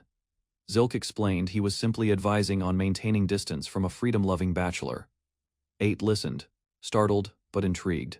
Zilk continued, noting that the girl's ability to follow guidance came from her good character. 8 nodded thoughtfully. 8 jokingly asked if Zilk was thinking about getting married. Zilk remained calm, while 8 expressed gratitude, teasing lightly. 8 reflected on the idea of getting married, finding it surprisingly appealing. Zilk and Ludwig observed quietly, sipping their drinks. Zilk reacted in shock internally. He couldn't believe that 8, who had remained single for so long, would consider marriage. Zilk turned to Elsie, thinking 8 had lost his mind. He wondered if there was any reason behind this sudden change. The group fell silent. Zilk, 8, Ludwig, and Elsie all processed the unexpected conversation, each reacting differently to the awkward tension. Zilk Rulin was focused on preparing magical tools in his workshop when a knock on the door interrupted his work. He looked up surprised to see a familiar face approaching, and immediately recognized 8 entering the room. 8 introduced Mariella, explaining they had come to consult Zilk about a matter related to his workshop. Rouge's expression shifted to shock as she realized Zilk knew both 8 and Mariella from before. 8 and Mariella expressed surprise that Zilk had friends, while Rouge observed the situation with mild concern. Zilk Rulin refused to meet 8 and Mariella at first, asking his assistant to tell them he was not available. Despite his refusal, 8 and Mariella noticed that Zilk's eyes briefly met theirs, hinting at recognition and past familiarity. Rouge reminded Zilk to handle the situation carefully, as he already depended on 8 for certain matters in the workshop. Zilk agreed to guide them, asking for details about their visit while leading them to the reception room. 8 and Mariella revealed their decision to get married, presenting Zilk with the purpose of their consultation. Zilk responded calmly to 8 and Mariella's marriage announcement, noting it was something worth celebrating despite their expectation for a stronger reaction. He explained that he had anticipated this outcome after observing their interactions at the central market, leaving Mariella slightly embarrassed. 8 clarified that their decision was made quickly, but after being together as part of the same adventuring party, they understood each other well. Zilk pointed out that Mariella had struggled to close the distance with 8, making her flustered. 8 reassured Mariella that their shared adventures as a party allowed them to understand each other naturally, highlighting their strong bond. 8 requested Zilk attend their wedding, but Zilk immediately refused, questioning the reason behind the invitation.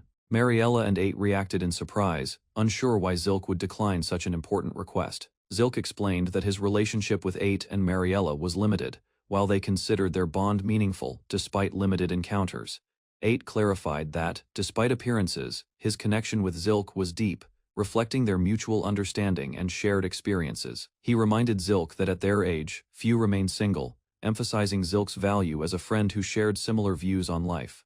8 asked Zilk to celebrate their wedding, but Zilk paused, considering whether attending was truly necessary. Zilk reflected that the world valued marriage and family, seeing 8 and others as conventional. Despite his differing perspective, he realized that 8's closeness to him stemmed from shared sensibilities, highlighting the deep connections he maintained with few friends. Zilk considered the meaning of their bond, acknowledging that true friendship was rare and only with those he genuinely connected to.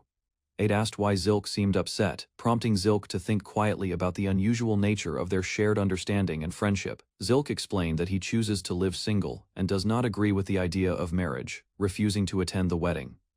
8 and Mariella noticed Zilk's seriousness, realizing that his refusal came from deeply held personal beliefs rather than indifference. Mariella admitted that she normally does not think much about others' matters, surprised by Zilk's careful consideration of their request. She commented that Zilk's way of thinking is sincere, showing that his perspective is thoughtful and honest compared to others. 8 reassured Zilk that regardless of his thoughts, they wanted him to celebrate with them, and urged him to join the occasion. 8 encouraged Zilk to join the wedding celebration, asking him not to worry and to simply come along. Later, Zilk received an envelope, addressed by Rouge, which caught his attention and made him pause in thought. He examined the envelope carefully, pondering its contents and the decision he had yet to make. 8 and Mariella mentioned that Rouge would be attending, highlighting her involvement and their care for each other. Zilk admitted he was still deciding whether to attend, reflecting on the invitation and his personal principles. Zilk commented on the situation, noting Ate and Mariella's persistence, and teasing him for his hesitation, calling out his twisted nature. They emphasized that attending the wedding and offering congratulations was a small request for the happiness of the couple. Ate and Mariella reminded Zilk that the main purpose was to make Ate and Mariella happy, even if he felt conflicted. Zilk reflected that the couple's feelings should be prioritized since they were the stars of the wedding celebration. Yet he felt internally conflicted, as the thought of marriage gnawed at him, making the decision to attend emotionally complex. Zilk felt frustrated as he wanted to congratulate Ate and Mariella, but struggled with the feeling of not belonging at the wedding. While preparing his workshop, he remembered he had forgotten to inform Ate about the new grinder, momentarily shifting his focus. Later, Zilk left his home, heading out with briefcase in hand, encountering someone unexpectedly at the entrance. A young woman approached Zilk, asking for help recording a new song, reminding him of a prior promise. Zilk considered refusing due to his mood, but she cheerfully insisted, prompting him to gather his things and head to their usual café. Zilk arrived at the café and noticed the woman inside through the window, preparing to record her song. She added sugar to her coffee, causing a small mishap, which Zilk observed quietly from outside. Zilk reminded her that peeking at someone from a window was not good, noting he had only been in her line of sight. She asked Zilk if he could make a song for her, prompting him to consider the request seriously. Zilk listened as she explained she liked romantic songs, setting the theme for the piece he was about to compose. Zilk sat across from the woman at the cafe, finally agreeing to help her with the song composition. He listened carefully as she prepared, noticing subtle musical notations and rhythms in her practice. She stopped him, commenting that he was acting strangely today, prompting him to explain his distracted behavior. She noted that his singing was off rhythm and pitch, clearly affected by something on his mind. Zilk apologized sincerely, admitting he had a lot on his mind, which made her tease him lightly for his honesty. Zilk reflected on the woman's words, realizing she encouraged him to voice any worries to ease his mind. She explained that even if talking didn't solve his problems, expressing them could provide some relief, teasing him lightly for being creepy. Zilk agreed, taking her advice to heart, and reminded himself not to take things too seriously as she suggested. She admitted her frustration when friends get married, but clarified it was from a desire to celebrate their happiness. Despite disliking weddings, she emphasized that she wanted to participate in her friend's special day, revealing her conflicted but sincere nature. The woman observed Zilk, noting his inner conflict and suggesting that his hesitation reflected his true feelings about attending the wedding. Zilk recalled his previous life, where he had attended a friend's wedding only as a formality, lacking genuine engagement. He considered Ate's wedding, wanting to celebrate for his precious friend, yet struggling with how to express his emotions appropriately. The woman suggested that if he couldn't express feelings verbally, he could go all out with a meaningful gift for the couple. She reminded Zilk that, as a maker of magical tools, he could create something special to make both Ate and Mariella truly happy. Zilk considered what kind of gift he could give, dismissing the grinder as unsuitable for Mariella's wedding present. He realized the solution did not yet exist in this world, sparking an idea in his mind. As he walked with Ate and Mariella, he reflected on his conflicted feelings about Ate's marriage, feeling bittersweet but supportive. Zilk resolved that if marriage was the path to Ate's happiness, he would accept it and celebrate sincerely. He apologized to the musician for delaying her song, promising to create it another time, and left the cafe with a plan forming. Zilk Rulin arrived in a carriage at the quiet town, dressed in his formal attire for the wedding. He gazed calmly at the surroundings, ready for the day ahead. Stepping down, Zilk was greeted by the attendants who welcomed him politely. He acknowledged them with his usual composed demeanor. Two acquaintances noticed him, and were surprised by his appearance. They whispered among themselves, commenting on how grand Zilk looked for the occasion. Zilk adjusted his suit, insisting it was normal. The others continued to admire his presence, noting that even tidied up, he drew attention. Despite the subtle warnings from his friends, Zilk remained resolute.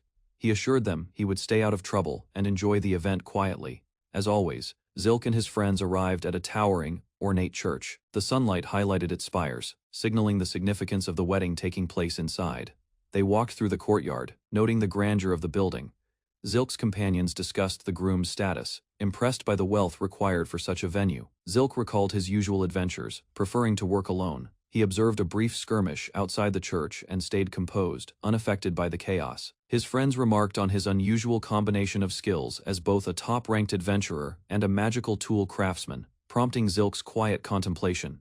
Inside, the church honored the goddess Rustiara. The attendees prepared for the ceremony, reflecting the faith that governed love and creation in the capital. Zilk recalled the true ruler of the world, Hitorigami, who remained hidden from public view. Unlike the goddess Rustiara, Hitorigami was far from beautiful and unrecognized by the people. He considered how this secret god governed the world quietly, unseen by society, and wondered about the imaginary images people created for comfort. Zilk and his friends entered the grand church for the wedding. The cathedral, with its high arches and sunlight streaming in, contrasted sharply with the hidden ruler's obscurity. The groom appeared, opening the door. Zilk and his companions looked on with surprise and admiration at his composed, elegant presence. They noticed how perfectly the groom's attire suited him, ensuring he would not be overshadowed, even with Zilk nearby, making the moment dignified and harmonious. Zilk watched the groom and smiled quietly. The ceremony was about to begin, and the atmosphere was filled with anticipation. The bride appeared, radiant in her wedding dress. Zilk and the others admired her transformation from adventurer attire to elegant ceremonial clothing. Guests reacted with delight, applauding the bride as she gracefully entered the church. Her charm and beauty captivated everyone present. Zilk and his companions noticed how different she looked from her usual adventurer self. Appreciating the remarkable change, the couple proceeded to sign the marriage documents. The ceremony continued smoothly, symbolizing the beginning of a new chapter in their lives. The newlyweds exchanged a quiet glance, smiling at each other, as the ceremony concluded. Their joy was evident without words. They shared a kiss, sealing their vows in front of everyone. Petals floated gently through the cathedral, framing the moment. Zilk observed the couple walking down the aisle, arm in arm, radiating happiness. The ceremony had gone smoothly, and the bride and groom were content. Outside, guests celebrated and mingled, enjoying the sunny day at the grand cathedral. Laughter and cheer filled the courtyard. At the reception, the groom reflected on the day while seated with his friends. They discussed what might come next, quietly enjoying the afterglow of the wedding. At the reception, Zilk and his friends were instructed to wait until the bride and groom joined them. They could eat or mingle with other guests. In the meantime, Rouge decided to socialize with the adventurers, while Zilk and the others remained at their table, observing the room. The table discussed the presence of many high-ranking adventurers. Some guests were intimidated, sensing the skill and reputation surrounding the group. Despite the tension, his friends reminded each other to enjoy the celebration and not go overboard. Zilk opted to pass the time quietly eating and observing, reflecting on the ceremony and the lively atmosphere around the banquet hall. At the banquet, a massive grilled crab was served. Zilk and his friends were amazed by its size and presentation. Zilk explained that it was made from a rare rank monster ingredient, prized even in high-end restaurants. His friends were shocked and impressed. Zilk tasted the crab, savoring its rich flavor. The delicacy far surpassed anything he had eaten before, making the meal extraordinary. He recalled similar crabs from past adventures, but noted the unmatched quality and seasoning of this dish. Zilk quietly appreciated the feast, realizing that just being able to taste such a rare dish made attending the wedding worthwhile. Two women approached Zilk and his companions at the banquet, politely asking if they could join their table. Zilk glanced at them with mild curiosity. The women introduced themselves as Flair, a friend of the bride, and Belusa, greeting everyone warmly. Zilk's friends were struck by how handsome Zilk looked up close, even more so than the groom, and tried to sneak glances while the women asked for names. Tristan greeted the women enthusiastically. The conversation grew lively as the women expressed interest in meeting Zilk. Zilk quietly introduced himself as Zilk Lauren. The women reacted with shock and excitement upon realizing he was the famous magic tool craftsman, creating a buzz at the table. The women eagerly asked Zilk to tell them about magic tools. He mentally groaned, anticipating the flood of questions, but knew he had to remain polite. Zilk reflected that he would normally drive them away, but since it was a wedding, he decided to endure the questions without causing a scene. He smiled calmly and asked what they wanted to know about magic tools, carefully keeping the conversation smooth to maintain the atmosphere. The women were amazed to learn that Zilk had been a prodigy, drawing blueprints for a refrigerator at 8 years old. Zilk glanced around, noticing more women joining the group. He quietly wondered when the number of women at his table had increased so much, feeling overwhelmed but composed. Zilk silently wished he could grab the grilled crab and leave, overwhelmed by the crowd and attention at the banquet. The bride requested a moment with Zilk, politely interrupting the group's private time. He braced himself for another round of social interaction. Zilk's popularity became obvious as more guests approached, curious to speak with him. He noted the attention with a mixture of surprise and mild exasperation. The bride and Tristan praised Zilk for handling the situation smoothly, acknowledging his composed demeanor despite the unexpected attention. Zilk's companions observed the scene, noting that his choice to intervene and cut the socializing short was the right move to maintain harmony at the table. Rouge arrived at the table earlier than expected. Tristan reassured her that their order had just been switched, easing her worry. Tristan and Rouge congratulated the newlyweds, praising how perfect the couple looked together. The bride and groom thanked them politely, acknowledging the warm wishes and smiles from Zilk and his companions. Mariella expressed her happiness in receiving congratulations from Zilk, appreciating his presence and recognition at the wedding. Zilk quietly returned the gratitude, showing proper respect and composure as the newlyweds and their friends shared the joyful moment. Zilk approached the newlyweds and told them he had something he wanted to give them. The couple looked at him curiously, intrigued by the gift. Tristan and Mariella expressed excitement and anticipation, wondering what Zilk, known for his skills and ingenuity, could possibly have prepared for them. Zilk opened a small box, revealing a set of rings. The couple's eyes widened in surprise and delight. Jaluk Rulin observed a set of rings presented before him. He examined them carefully, noting their significance to married couples. The rings were designed as endless circles, representing eternal love. Jaluk considered the thought and craftsmanship behind the symbolic design. His friends reacted with surprise, understanding the meaning of the rings. Jaluk quietly appreciated the way traditions conveyed emotions. Suddenly, the rings displayed magical properties. A protective barrier activated, demonstrating their unexpected functionality beyond symbolism. Jaluk realized that in this world, rings were uncommon gifts. He reflected on how meaningful a simple present could become. Jaluk Rulin and Eth hesitated, unsure if accepting the rings was appropriate. They observed the gift with careful attention. The presenter explained the tradition of wearing rings on the left-hand ring finger, believed to connect directly to the heart. Jaluk and his friends reacted with interest as they learned the practical and symbolic reasons behind the choice. Eth indicated which finger the ring should go on. Jaluk followed her guidance, preparing for the ceremonial exchange. The rings were placed carefully on each finger. Both Jaluk and Eth appreciated the moment quietly, treasuring the meaningful gesture. Jaluk and Eth held hands as the rings settled onto their fingers. Their friends watched with admiration. Both felt the rings fit perfectly, as if made for them, a symbol of shared life ahead. The crowd cheered, applauding the couple. Jaluk and Eth smiled at each other, sharing a quiet connection amidst the celebration. They proudly displayed the rings, appreciating their value as the best present they had received. A friend jokingly revealed a tracking spell on Eth's ring, and Jaluk reacted with surprise, though it added humor to the moment. Jaluk joked, causing Eth to glare at him suspiciously. Friends commented on his unusual humor with mild exasperation. Some attendees expressed disbelief at Jaluk's behavior, noting how he undermined his otherwise thoughtful actions. Despite the humor, Eth and the friends discussed the ring's potential popularity, sensing they would become a trend. Jaluk observed others admiring the rings, feeling the excitement and curiosity surrounding their elegant design. A friend reminded everyone to focus on the wedding, setting aside business matters. Jaluk and Eth agreed, enjoying the present moment. Jaluk reflected that even if the world changed or he were reborn, he would remain true to himself. He considered his beliefs and identity unchanged, anchored by his soul's constancy, despite new surroundings.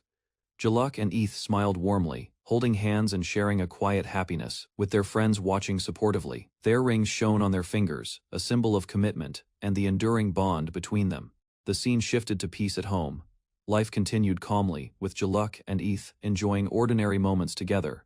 Jaluk prepared the food dehydrator, checking the layers of fruit and vegetables carefully. He noted the timing was perfect. The dried fruits were crisp and flavorful. Jaluk admired his work, proud of the magical tool's efficiency. He cooked additional dishes on the stove, ensuring each plate was properly prepared. The kitchen was orderly and methodical. Fried eggs sizzled in the pan, filling the room with a comforting aroma. Jaluk worked with precision. He chopped fresh vegetables for a salad, completing the meal. Every step reflected care and attention to detail, showing his enjoyment of daily life. Jaluk prepared dried fruit yogurt, carefully arranging each piece in the bowl. The process was precise and satisfying. He finished the full breakfast, including eggs, toast, fruit, and coffee. Everything looked inviting and complete. He enjoyed the meal, savoring the crunch of dried fruit and the warmth of the coffee, appreciating the flavors. Jaluk reflected that a good breakfast was the perfect start to a productive day, reinforcing his daily routine. Looking out at the morning sky, he felt optimistic, sensing that today would be a good day. Jaluk walked down the stairs, carrying his bag, noticing something unusual on the way to his mailbox. He discovered a letter in his mailbox, glancing at the envelope with curiosity and concern. Recognizing his family crest, Jaluk's expression shifted. He unfolded the letter, reading carefully, thoughts racing. Realizing it was an invitation to a dinner party, he sighed, feeling his perfect morning slightly disrupted. He returned home, greeted warmly, and prepared to make coffee, resuming his routine despite the unexpected letter. Jaluk and his friend discussed coffee, joking about its taste while preparing for the day ahead. A messenger arrived, dropping off a large shipment. Jaluk noticed the unusual quantity and paused in surprise. He opened the boxes to find numerous letters, requests to make wedding rings from various clients. His friends explained that anyone witnessing something beautiful would naturally want it included in their own weddings. They discussed the symbolic meaning of rings, reflecting on love and the value of tangible tokens, while Jaluk pondered the practical side.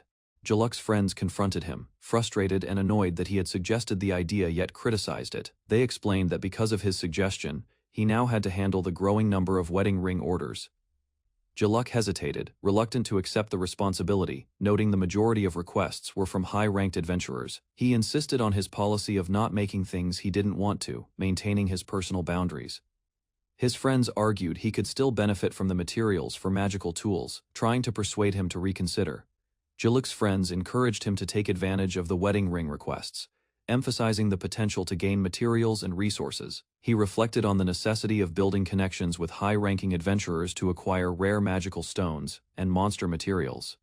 Jaluk realized that the more connections he had, the more resources he could gather for crafting magical tools. After considering the benefits, he nodded in agreement, understanding the practical side of fulfilling the requests. He decided to delegate the wedding ring production to his family, ensuring efficiency while maintaining focus on his own priorities. Jaluk arrived at a large family dining room, noticing the quiet and grandeur of the setting. His arrival surprised everyone, prompting exclamations and expressions of shock from family and servants alike. Eth explained that Jaluk had successfully traveled without incident, calming the group and sharing small victories. Jaluk looked around, slightly irritated by their murmurings, questioning the purpose of the fuss over his presence. His parents expressed relief and happiness, commenting on how unusual it was for him to visit after so long. Jaluk addressed his family at the dining table, his presence drawing attention from his parents and siblings. He greeted his older brother warmly, acknowledging the long time since their last meeting with a quiet smile. Jaluk saw his younger sibling, Alto, held by a caretaker, and felt a mix of surprise and affection at how much had changed. Jaluk Rulin attended a noble gathering where he met Alto and his family. He noticed Alto's wife holding their child, a warm but formal reunion after a long time apart. A conversation unfolded about family histories. Jaluk struggled to recall Feble's maiden name, prompting disbelief from others. He tried to carefully remember the details of her family. Alto's wife explained that this was only their third meeting, so forgetting details was understandable. Jaluk accepted the situation and focused on maintaining politeness. The children greeted their parents with joy. Jaluk observed the family interactions quietly, noting the children's playful energy. Alto reminded Jaluk to remember Feble's maiden name, Tist, to avoid future misunderstandings. Jaluk nodded, appreciating the lesson and the importance of careful memory. Jaluk and Feble sat with Alto at a family meeting, listening attentively as someone addressed them formally. Alto's parent remarked on the grandchildren, questioning when the eldest son would present his own. Jaluk felt the weight of expectation quietly. The conversation escalated as both Jaluk and the elder expressed frustration at having to repeat themselves. Tension filled the room. Alto's wife defended Jaluk, emphasizing his dedication to magical tool development and his productive independent life. Jaluk firmly declared that the existing grandchildren were enough and rejected any pressure to marry, maintaining his autonomy and focus on work. Jaluk listened as his parent expressed high expectations, reminding him of his responsibilities as the eldest son. He remained composed, quietly acknowledging the words. Feble suggested they focus on enjoying a meal together now that everyone was present, easing the tension in the room. The family celebrated mealtime with enthusiasm. Sarah excitedly joined, and William prepared to assist, creating a lively, cheerful atmosphere. Feble and another family member wondered if Jaluk's compliance had a hidden reason, noting his unusually willing behavior. Jaluk openly admitted his plan to delegate work, and the family recognized his honesty while realizing his method of managing responsibilities. Feble wondered aloud what kind of work Jaluk intended to pass on to them, curious about his motives. Alto and his wife connected the discussion to Jaluk's wedding gifts, realizing the topic might relate to the rings he made for his friend's wedding. Jaluk explained that he had been receiving many ring requests since then and wanted to hand over some tasks to his family, sharing responsibility. Febble protested, reminding him that they were not simply his subcontractors, though she acknowledged his success with magical tools. Jaluk encouraged them to examine some ring samples, guiding the family through the work he wanted them to handle, bridging collaboration with curiosity. Febble asked if the family could help with Jaluk's project, curious about the work he intended to delegate. William explained that he and Myra were already busy producing improved refrigerators, fulfilling ongoing responsibilities. Febble admitted she was occupied with teaching and meeting production quotas for magical tools, unable to assist. Alto also declined, citing his duties as a lord, leaving Jaluk to reconsider his plan. Jaluk realized that no one could help, so he would need to request assistance from an acquaintance, skilled in magical tool creation, acknowledging his difficult position.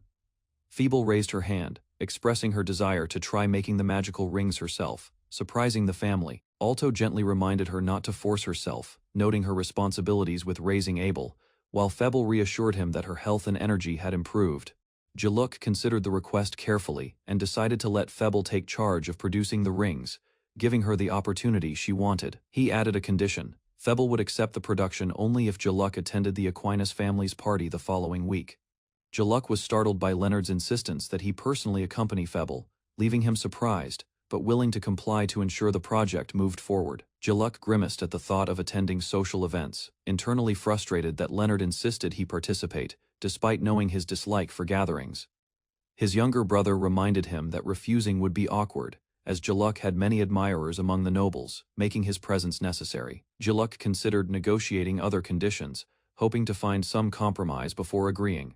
He reluctantly agreed to attend the Aquinas family's party, though the idea of a matchmaking scenario made him anxious. The family finalized the plan, expressing their excitement, while Jaluk mentally prepared himself for next week's obligations. Jaluk was asked about the production of the wedding rings, prompting him to explain how he had delegated the task. He revealed that he left the responsibility to Alto's wife, trusting her to handle it. The discussion shifted to Feeble, noting that she had returned to work after having her baby, and was already familiar with the family's practices. Jaluk mentioned that he had agreed to attend a party as part of the exchange for her assistance, acknowledging the social obligation. Feeble commented on the audacity of the younger brother, recognizing the effort it took to involve family and work while balancing expectations. William expressed excitement about attending a party, contrasting Jaluk's reserved reaction and anticipation of social stress. The party was described as dazzling, with extravagant food and young noble ladies in glamorous attire, creating a sparkling atmosphere. Jaluk reflected that nobility parties were not as ideal as they seemed, recognizing the effort required to navigate them. He noted that conversations were filled with fake pleasantries, requiring careful speech and behavior to maintain social standing. Rouge commented that when ladies gathered, they gossiped about husbands, showing the shallow and competitive nature of the noblewoman, leaving Jaluk bemused by the social complexity. Rouge agreed that Jaluk's view of noble parties was accurate, though slightly exaggerated, leaving William shocked by the candid truth. Jaluk explained that glamorous noble gatherings were a swirl of negative emotions, not the idealized vision many imagined. He assigned Rouge to go over the final details of the wedding ring production with Febble, ensuring the project would run smoothly. Jaluk prepared for the upcoming party, checking his suit and reflecting on the importance of self-discipline. The morning of the event, Jaluk was greeted politely by the family, but remained mindful of the social intricacies he would face that evening. Jaluk explained to the butler that his tense shoulders made wearing formal attire uncomfortable, reassuring him he was conscious of his posture. Febble, Jaluk, and Alto's wife arrived at the party, noting the elegant setting and preparing to meet the other guests. Jaluk reflected that the comment was only about his appearance, and he acknowledged the compliment, easing some of his tension. The group observed the Aquinas family party, noting the fashionable attendees and the grandeur of the event.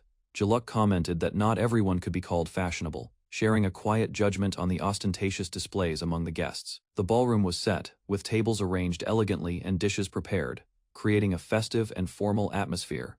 Musicians performed on stage while bartenders attended to guests, completing the sophisticated party environment. Jaluk, William, Febble, and Alto's wife entered, taking in the scene with measured attention and anticipation. The group noticed murmuring among the guests, sensing curiosity and whispers directed at their arrival. Many attendees were surprised to see Jaluk make an appearance, recognizing him as the eldest son of the Rulin family and noting the significance of his presence.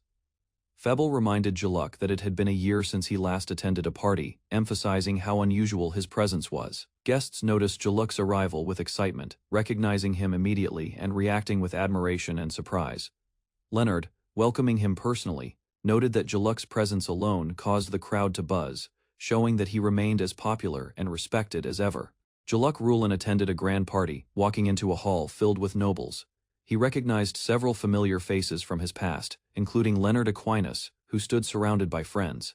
Leonard reflected on their shared history at the Royal Academy. Now the head of his family, he wondered why Jaluk, his unmarried friend, had never attended any of his previous events. Jaluk explained he disliked large gatherings and only came when the timing was right. Leonard listened, slightly frustrated, but understanding the reasons behind Jaluk's absence. Questions arose about another friend, Grease. Leonard learned that Grease had been unable to attend due to urgent work on magical sword materials. Jaluk acknowledged that Grease was another unmarried friend from the Royal Academy, realizing their small circle of single companions had remained close, despite busy lives. Greasus worked in his forge, carefully shaping a magic sword. He gathered materials whenever he felt inspired, testing each blade immediately, under the moonlight. Grease faced a fierce creature. He tested his latest magic sword, adjusting techniques while collecting necessary resources. Back at the party, Jaluk Rulin observed the interaction between friends. Alto had successfully convinced Jaluk to attend the gathering tonight. Jaluk discussed their reason for attending. The older brother had required conditions, showing a deep bond between siblings and close friends. A young noblewoman inquired about Leonard's status. Jaluk realized their circle remained closely connected, with single friends supporting one another. Jaluk teased Leonard lightly at the party. Leonard flustered, tried to avoid attention, while Jaluk smiled knowingly, enjoying the playful interaction. Observing Leonard, Jaluk realized the reason he remained unmarried. Leonard's interests were not in women or traditional marriage, keeping him aloof from proposals. Leonard explained his view on family and children. He was content adopting heirs, showing he could fulfill noble responsibilities without marriage. Leonard stood confidently with 2 adopted children. Though single, he had completed his duties and embraced a free life, managing responsibilities gracefully. Jaluk laughed as Leonard expressed strong interest in work. The noble's enthusiasm shifted entirely toward his profession, leaving romance entirely aside. Jaluk encouraged Ilya to model outfits for his brand. Ilya recalled unpleasant memories of playing dress-up, feeling hesitant but polite. Ilya refused, holding on to her composure. Jaluk noted her reaction, observing that she remained steadfast, despite the playful suggestion. Jaluk and Leonard continued to discuss their work and studies. Both revealed they had stayed productive, gathering materials and sacred relics. 3 young nobles approached the pair, asking to join the conversation. Jaluk and Leonard politely excused themselves to welcome the newcomers. The group walked together, swaying slightly, as Jaluk asked for their names. Leonard watched quietly, appreciating the friendly casual gathering atmosphere. Leonard met 3 young nobles, Marie L., Sofran, and Alicia. Each introduced themselves politely, revealing their noble heritage and family ties. Leonard appreciated their respectful greetings. He acknowledged the formality, remaining composed and gracious while receiving their introductions. Ilya expressed admiration for Jaluk Rulin, revealing she was a fan of his products. Leonard observed quietly, noting the positive interaction. Jaluk considered following Leonard's example. He decided to remain composed and let Leonard take the lead in managing the conversation with the nobles. Leonard invited questions from the group. Jaluk politely apologized for his curiosity, signaling his interest while deferring to Leonard's authority in the discussion. Leonard noticed etiquette was being overlooked. He reminded the young nobles that casual manners were improper for their status. Observing their reactions carefully, the 3 young ladies froze, realizing their mistake. Leonard and Jaluk assessed the situation, noting their nervousness from excitement and inexperience. Jaluk wondered why the girls hadn't left after Leonard's warning. He observed their frightened expressions, understanding their hesitation and awe. The young nobles bowed deeply, apologizing repeatedly.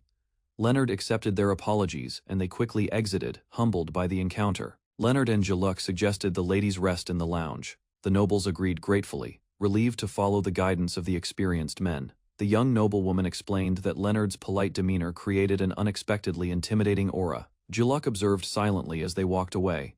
Ilya commented that Jaluk remained socially awkward. The group noticed, reflecting on their interactions with the noble friends and each other.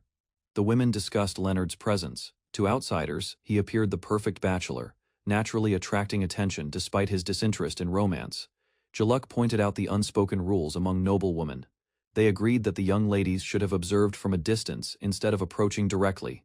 Leonard and Jaluk sat together afterward. They discussed the peculiar situation, noting that Leonard's status, good looks, and background made his single life unusual yet admired. Jaluk and Leonard reflected on Jaluk's single life. Leonard noted he had never seen Jaluk with a girlfriend, appreciating his calm solitude. Jaluk explained that marriage would bring additional burdens, including family obligations. He preferred living freely, without interference from others. He emphasized his desire for personal autonomy. Jaluk enjoyed managing his life as he pleased, without anyone meddling in his decisions. Leonard agreed, noting that personal happiness could come from staying single. Both acknowledged that marriage was not their immediate goal. They continued to converse amicably. Jaluk asked about Leonard's work, and Leonard noted that everything was progressing smoothly, strengthening their mutual respect and understanding. Jaluk reviewed his designs, noting that his business was a success. Profits were high, and his creations sold rapidly, reflecting his skill and reputation. Leonard listened as Jaluk lamented not finding a model who inspired him. Leonard sympathized, understanding the challenge of discovering fresh talent. Jaluk refused a ridiculous offer from Leonard, who jokingly suggested paying him to be someone's personal model. Both laughed at the absurdity. Jaluk recalled past experiences with dress-up dolls. Leonard silently wondered how many women had cried from interactions with Jaluk's playful but demanding nature. Leonard teased Jaluk about his inner thoughts leaking out. Jaluk insisted it was a joke, though both knew the truth, enjoying their playful camaraderie. Jaluk and Leonard shared a quiet moment at the party, enjoying conversation while observing other guests.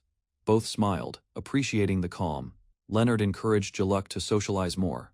He reminded him that mingling with others was part of his responsibilities as a noble. Jaluk reluctantly agreed when Alto offered to guide him. Leonard insisted it was appropriate, ensuring Jaluk joined the social flow respectfully. Alto escorted Jaluk, while Leonard watched. The young noble expressed frustration, but appreciated Leonard's encouragement, realizing it was necessary for proper etiquette. Afterward, Jaluk felt exhausted.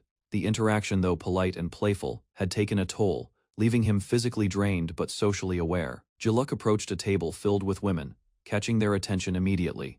The crowd reacted excitedly to his presence and reputation. Leonard and Jaluk observed the gathering. The women were curious about Jaluk's new creation, the ring, and awaited his explanation eagerly. Jaluk noticed Catalina among the crowd. Her presence surprised him as she had been surrounded by other nobles, making her difficult to spot. Leonard and Jaluk approached Catalina. They realized she had been quietly observing the party, blending in despite the bustling social scene. Jaluk and Catalina made eye contact. The connection was instant, as the atmosphere shifted slightly, highlighting her presence amidst the lively gathering. Jaluk stood on the balcony, enjoying the cool night air. The serene atmosphere offered a rare moment of calm during the bustling party. Catalina approached Jaluk, upset that he hadn't helped her earlier. She accused him of noticing her glare, but ignoring her request. Jaluk explained he wasn't obligated to help, emphasizing that he wasn't her fiancé. Catalina grew frustrated, insisting he should have acted. Observing Catalina, Jaluk noted she had been swarmed by admirers. He acknowledged the situation, understanding the challenge she faced. Catalina clarified she wanted to focus on her music. Romance and social entanglements were not her priority, and Jaluk respected her independence. Catalina scolded Jaluk about refusing requests publicly. She noticed he had been observing the earlier interactions, commenting on his merciless demeanor. She asked Jaluk to introduce her to a famous designer. She wanted to commission a custom dress, hoping to secure his attention and guidance. Jaluk hesitated, noting the designer's popularity and the long wait for standard requests. Catalina's determination was clear, and he weighed the situation carefully. Jaluk recalled Leonard's previous complaints about a doll to dress up. He realized the designer's influence was significant and required strategic thinking. Leonard decided that Catalina was a perfect match for the designer's clothing line. Her talent as a composer complemented the business, making the introduction mutually beneficial. Catalina was initially suspicious of Jaluk's intentions. She wondered why he was unusually kind, questioning if there was a hidden catch. Jaluk assured her there were no ulterior motives. He maintained his composure, explaining that his actions were sincere and thoughtful. He thanked her for the premium tickets she had provided, showing appreciation for her generosity and acknowledging her contributions. Catalina prepared to be introduced to Leonard.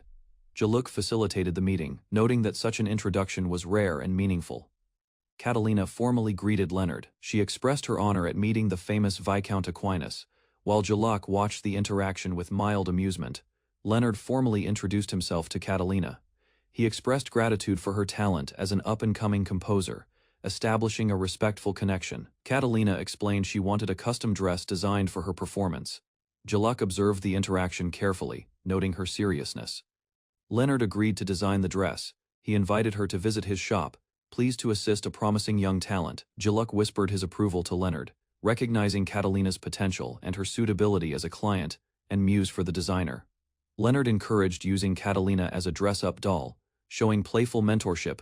Jaluk and the others reacted with mild amusement and curiosity. Leonard and Catalina walked together afterward. He reflected that her impulsive request deserved a response, while he felt a mix of amusement and sympathy.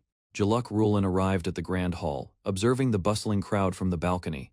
The evening's greeting rounds were about to begin. Guests murmured among themselves, recognizing the single aristocrat. Jaluk noted the attention he drew, aware that his presence was still as remarkable as ever. Jaluk's twin, nearby, pointed out Count Blend. Jaluk acknowledged the familiar noble, understanding that introductions were necessary, despite his wish for a quiet evening. Count Blend and his companion moved through the crowd toward Jaluk. The twins watched, surprised by the unexpected encounter. Count Blend confirmed the rumors.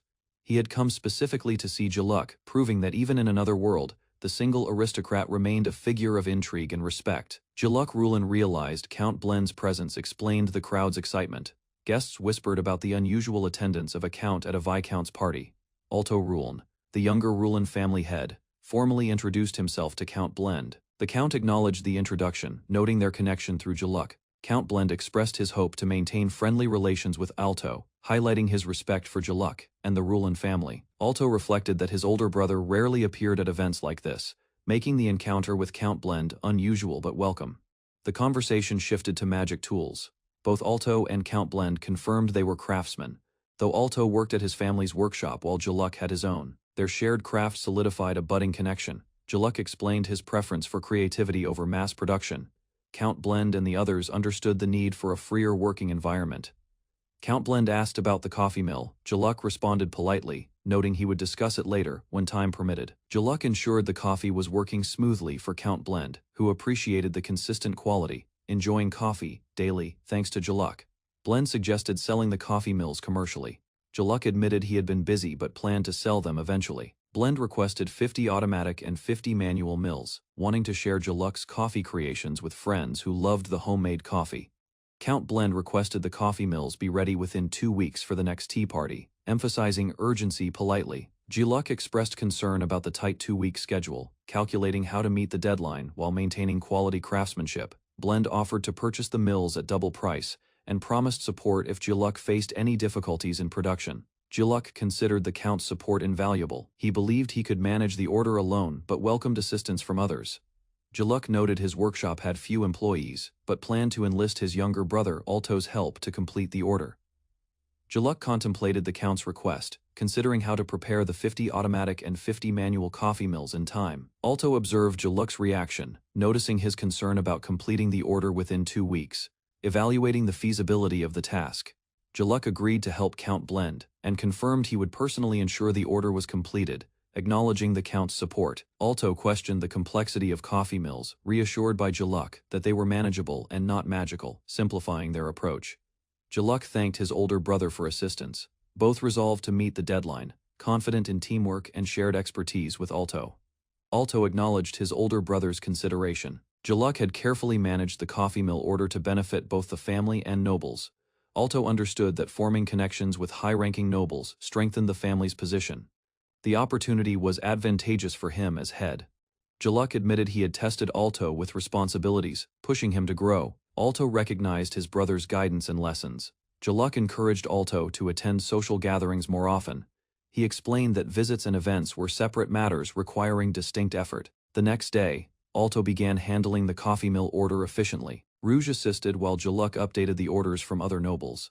Jaluk left the city, seeking a peaceful and remote place to rest, recovering from exhaustion after the exhausting party events. At the Adventurers Guild, Jaluk noticed an unusual object. Pausing as curiosity drew him closer to investigate.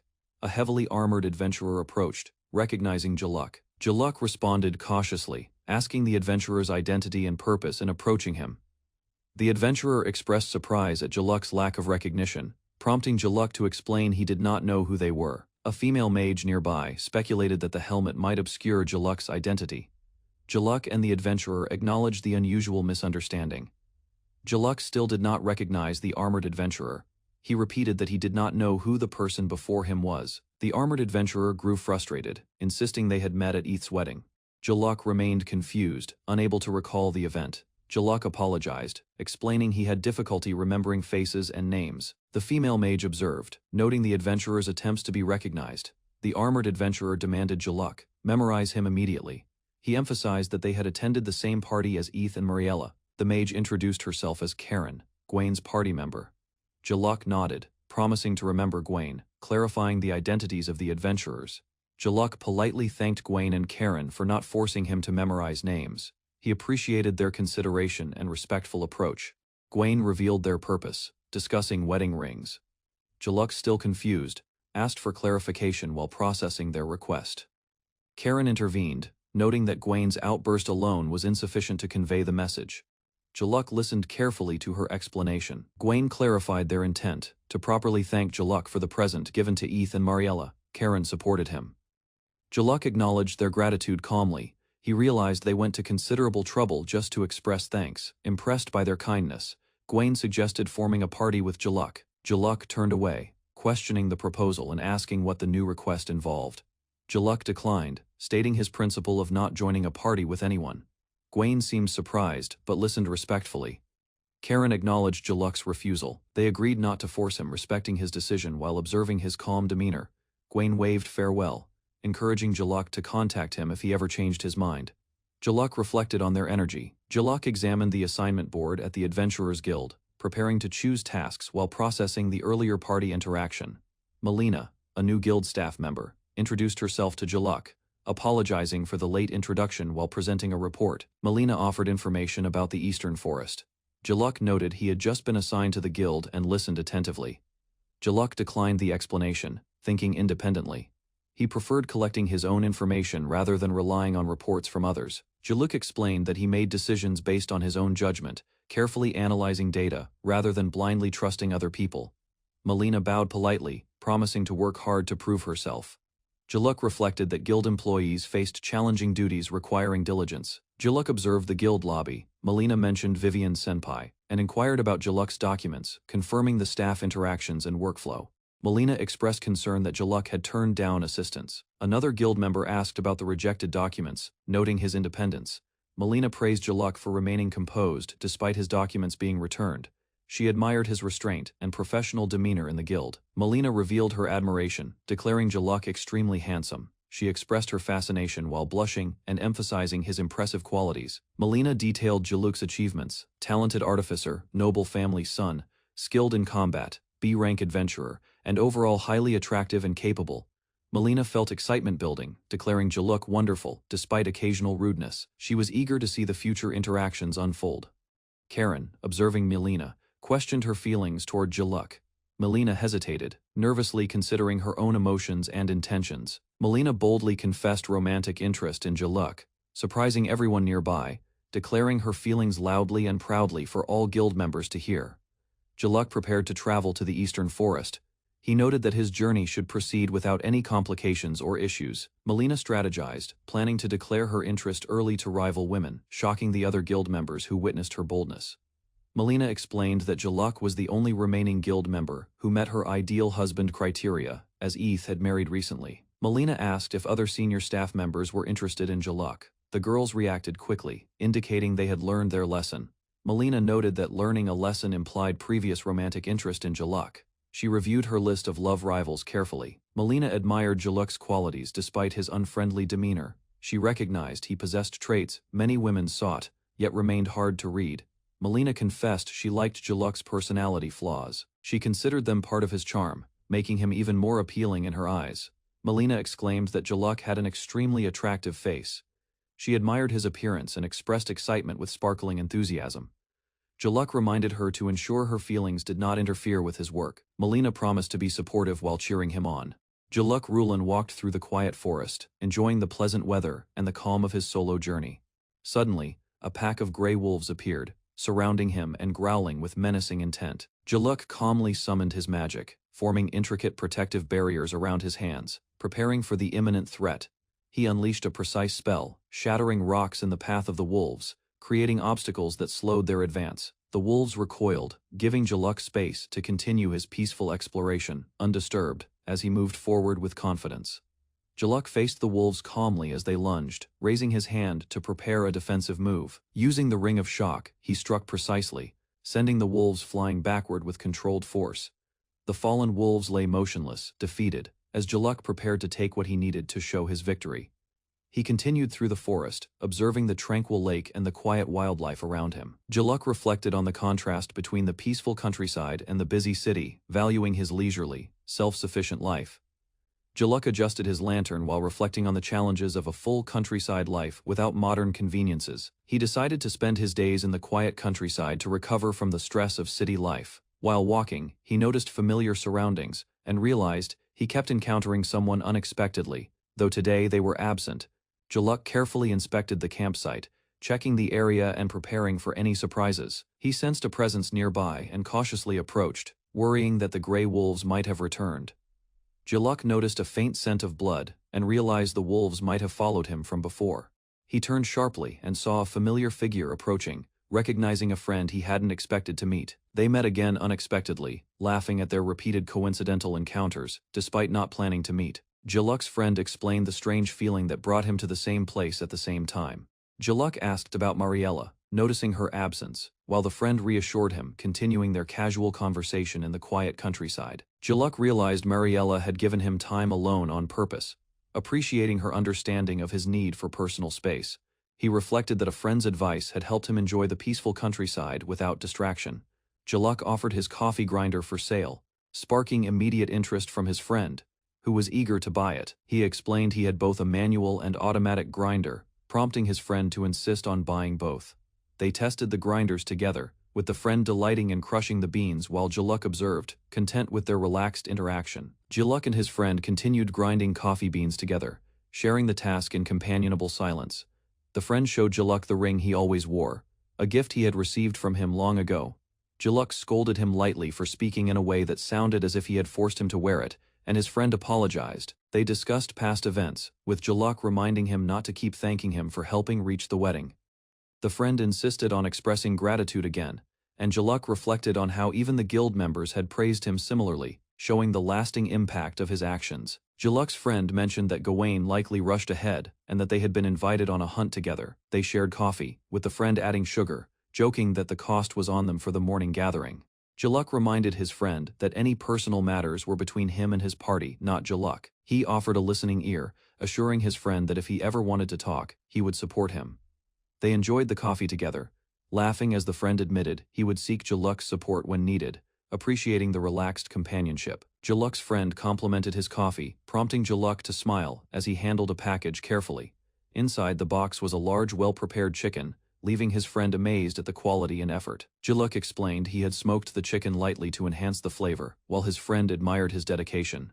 They discussed how long Jaluk would stay and shared a meal, enjoying the peaceful countryside and camaraderie. His friend presented Cerberus wine along with other ingredients, ensuring their meal was both special and enjoyable. Jaluk and his friend prepared exotic meats, including orc king belly and sky serpent fin, ready for their meal. Jaluk's friend admired the meat, impressed by the variety and quality prepared for their countryside cooking session. Jaluk began grilling the monster meat while his friend requested some pieces to taste the natural flavors first. They worked side by side, the grill heating up as the aroma of the meat filled the air, enjoying the shared task. Jaluk also unpacked wine and glasses, preparing for a proper meal with both flavor and presentation, ensuring the gathering was special. Jaluk's friend urged him to make a serving for him as well, teasing about starting without him. Jaluk sliced the large steaks with precision, ensuring everything was prepared perfectly for their meal. He poured a drink for his friend, timing it so the steak and beverage were ready together.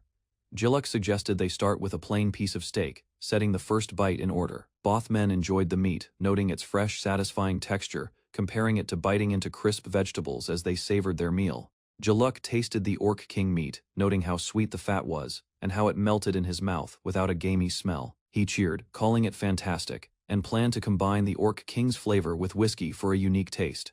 His friend eagerly wanted to try it as well, curious about Jaluk's culinary experiment. Jaluk explained the foaming drink, revealing it was carbonated water mixed with whiskey, leaving his friend surprised but willing to try.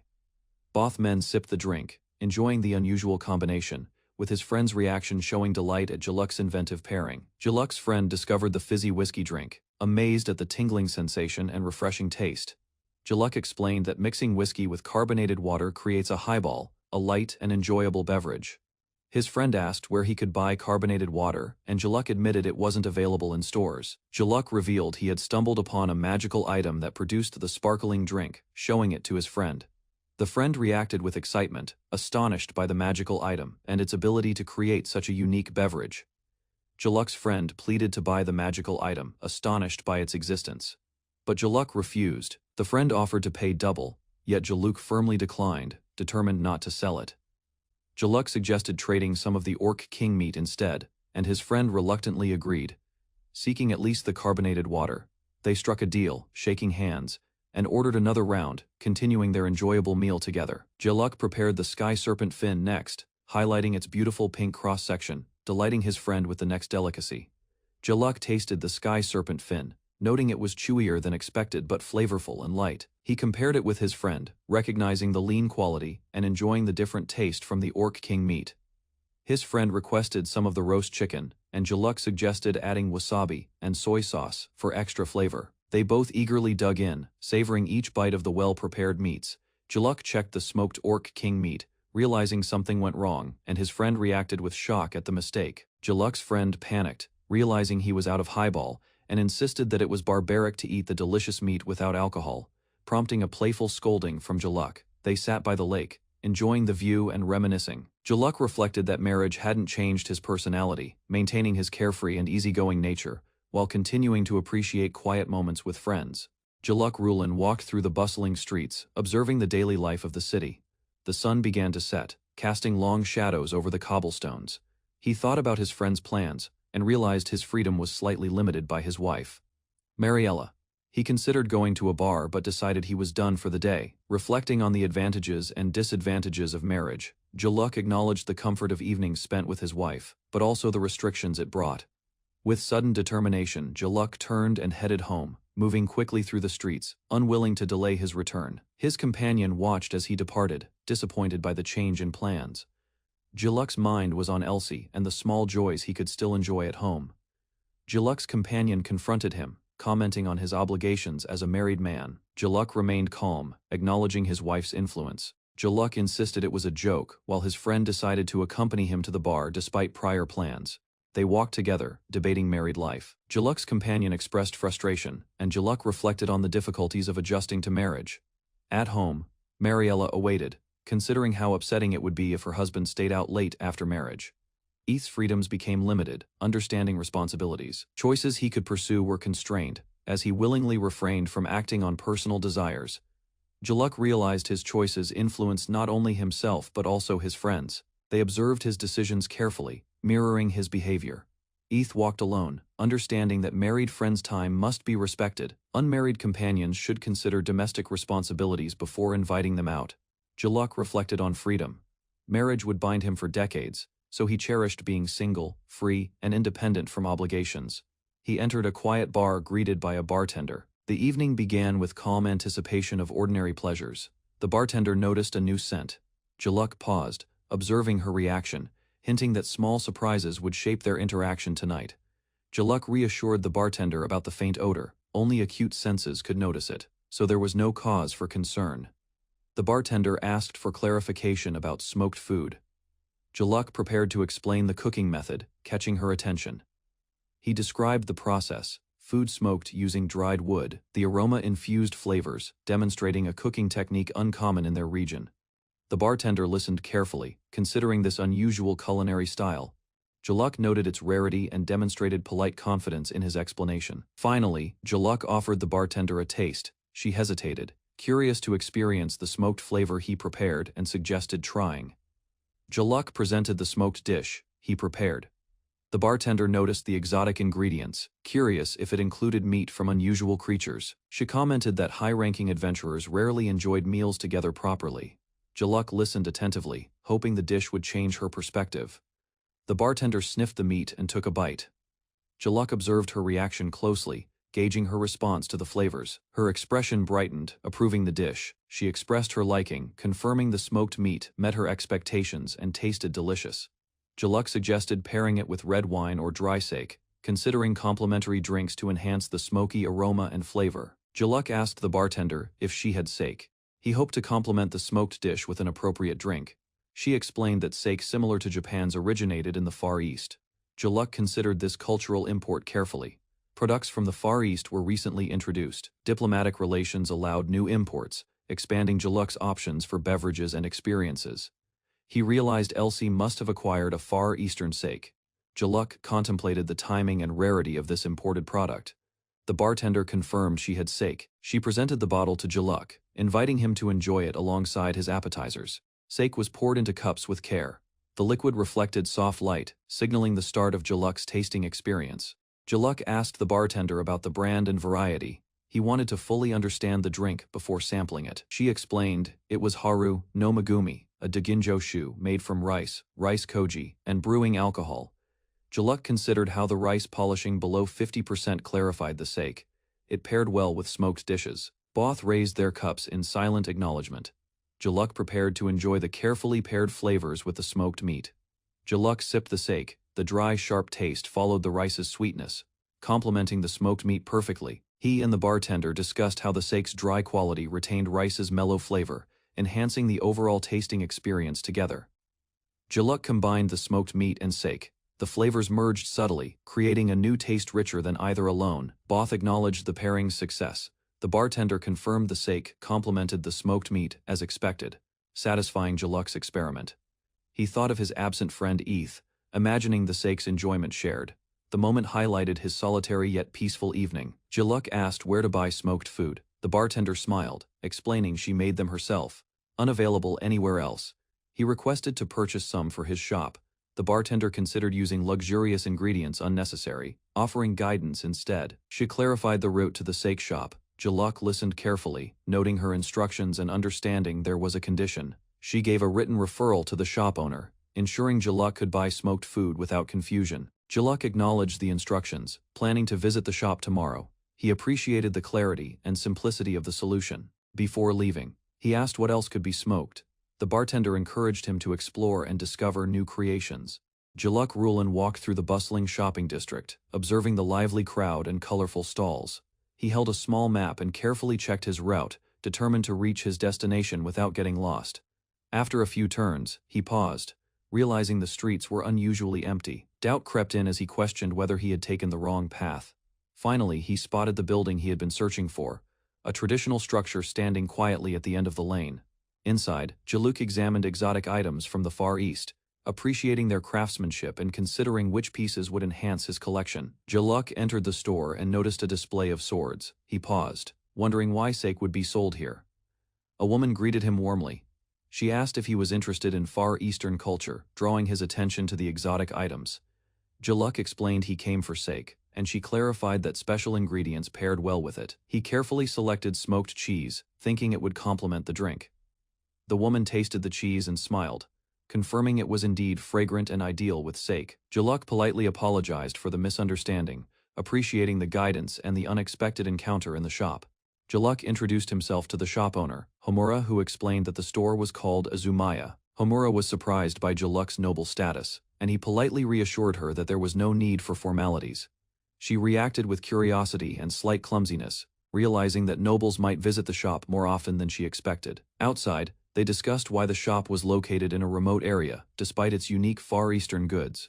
Homura explained that trade was unstable, and that the shop was more of a personal hobby, not intended for many customers. Homura led Jaluk to a room in the back, indicating that this was where the sake was kept. Jaluk looked around in awe at the expansive collection of sake bottles, neatly arranged on shelves. Homura explained that he was only allowed in because Elsie had vouched for him, and normally strangers were not permitted. She asked if he was familiar with different types of sake, and Jaluk confidently said he knew enough to choose. Homura invited him to select the sake he wanted, and Jaluk eagerly prepared to make his choice from the collection. Jaluk studied the sake bottles, noticing that many had descriptions he had not seen before. He read the labels carefully, learning which types paired best with light or rich dishes, and which offered dry or smooth flavors. Some brands seemed familiar from his past life, But Jaluk realized their flavors were slightly different in this world. He examined bottles like Yusan Dai, Red Dragon, and Flower Diamond, appreciating their unique tastes and qualities. Homura observed him nervously, sensing his deep curiosity and attention to detail, and asked if something was the matter. Jaluk walked further into the sake room, ignoring Homura's concern as he focused on his selection. He confidently decided on a bottle, holding it up with determination. Homura questioned his choice, reminding him that there were plenty of other sake options, but Jaluk insisted on this one. He examined the rare bottle carefully, acknowledging its unique value and craftsmanship. Homura reacted in shock as Jaluk correctly guessed that the sake was extremely rare, surprising her with his keen observation. Homura was astonished as Jaluk selected 3 top-tier sake bottles on his first try, questioning whether he had enough money. Unfazed, Jaluk decided to buy 3 more bottles from other popular selections, surprising Homura even further. She protested, asking why he only chose the most well-known sake. But he remained cheerful and focused. She asked if he had traveled to the Far East, assuming he must be from there. But Jaluk explained he was native to the kingdom. He noticed a sake labeled Denshu and confidently chose 3 bottles, leaving Homura overwhelmed by his decisive knowledge. Jaluk requested 1 bottle of each sake, prompting Homura to nervously remark about how overwhelming his choices were. He added the first 2 bottles he had previously considered, further surprising her with his decisiveness. Jaluk then moved on to select sake cups, signaling that he was thorough in preparing for his tasting experience. He examined cups made by renowned potters, including Tokuri and Ochoko, carefully choosing the right vessels for the sake. Homura offered to show him sake glasses as well. While Jaluk considered all the options with calm precision, Jaluk examined the sake glasses, noting their transparency and how it allowed the color of the sake to be seen clearly. He observed the thin rims, appreciating the delicate craftsmanship and how it enhanced the tasting experience. Comparing 2 glasses, he noted the differences in rim thickness and how it would subtly affect the flavor perception. Jaluk decided to purchase Tokuri, Ochoko, and 2 sets of each glass type, carefully selecting the right tools for his sake.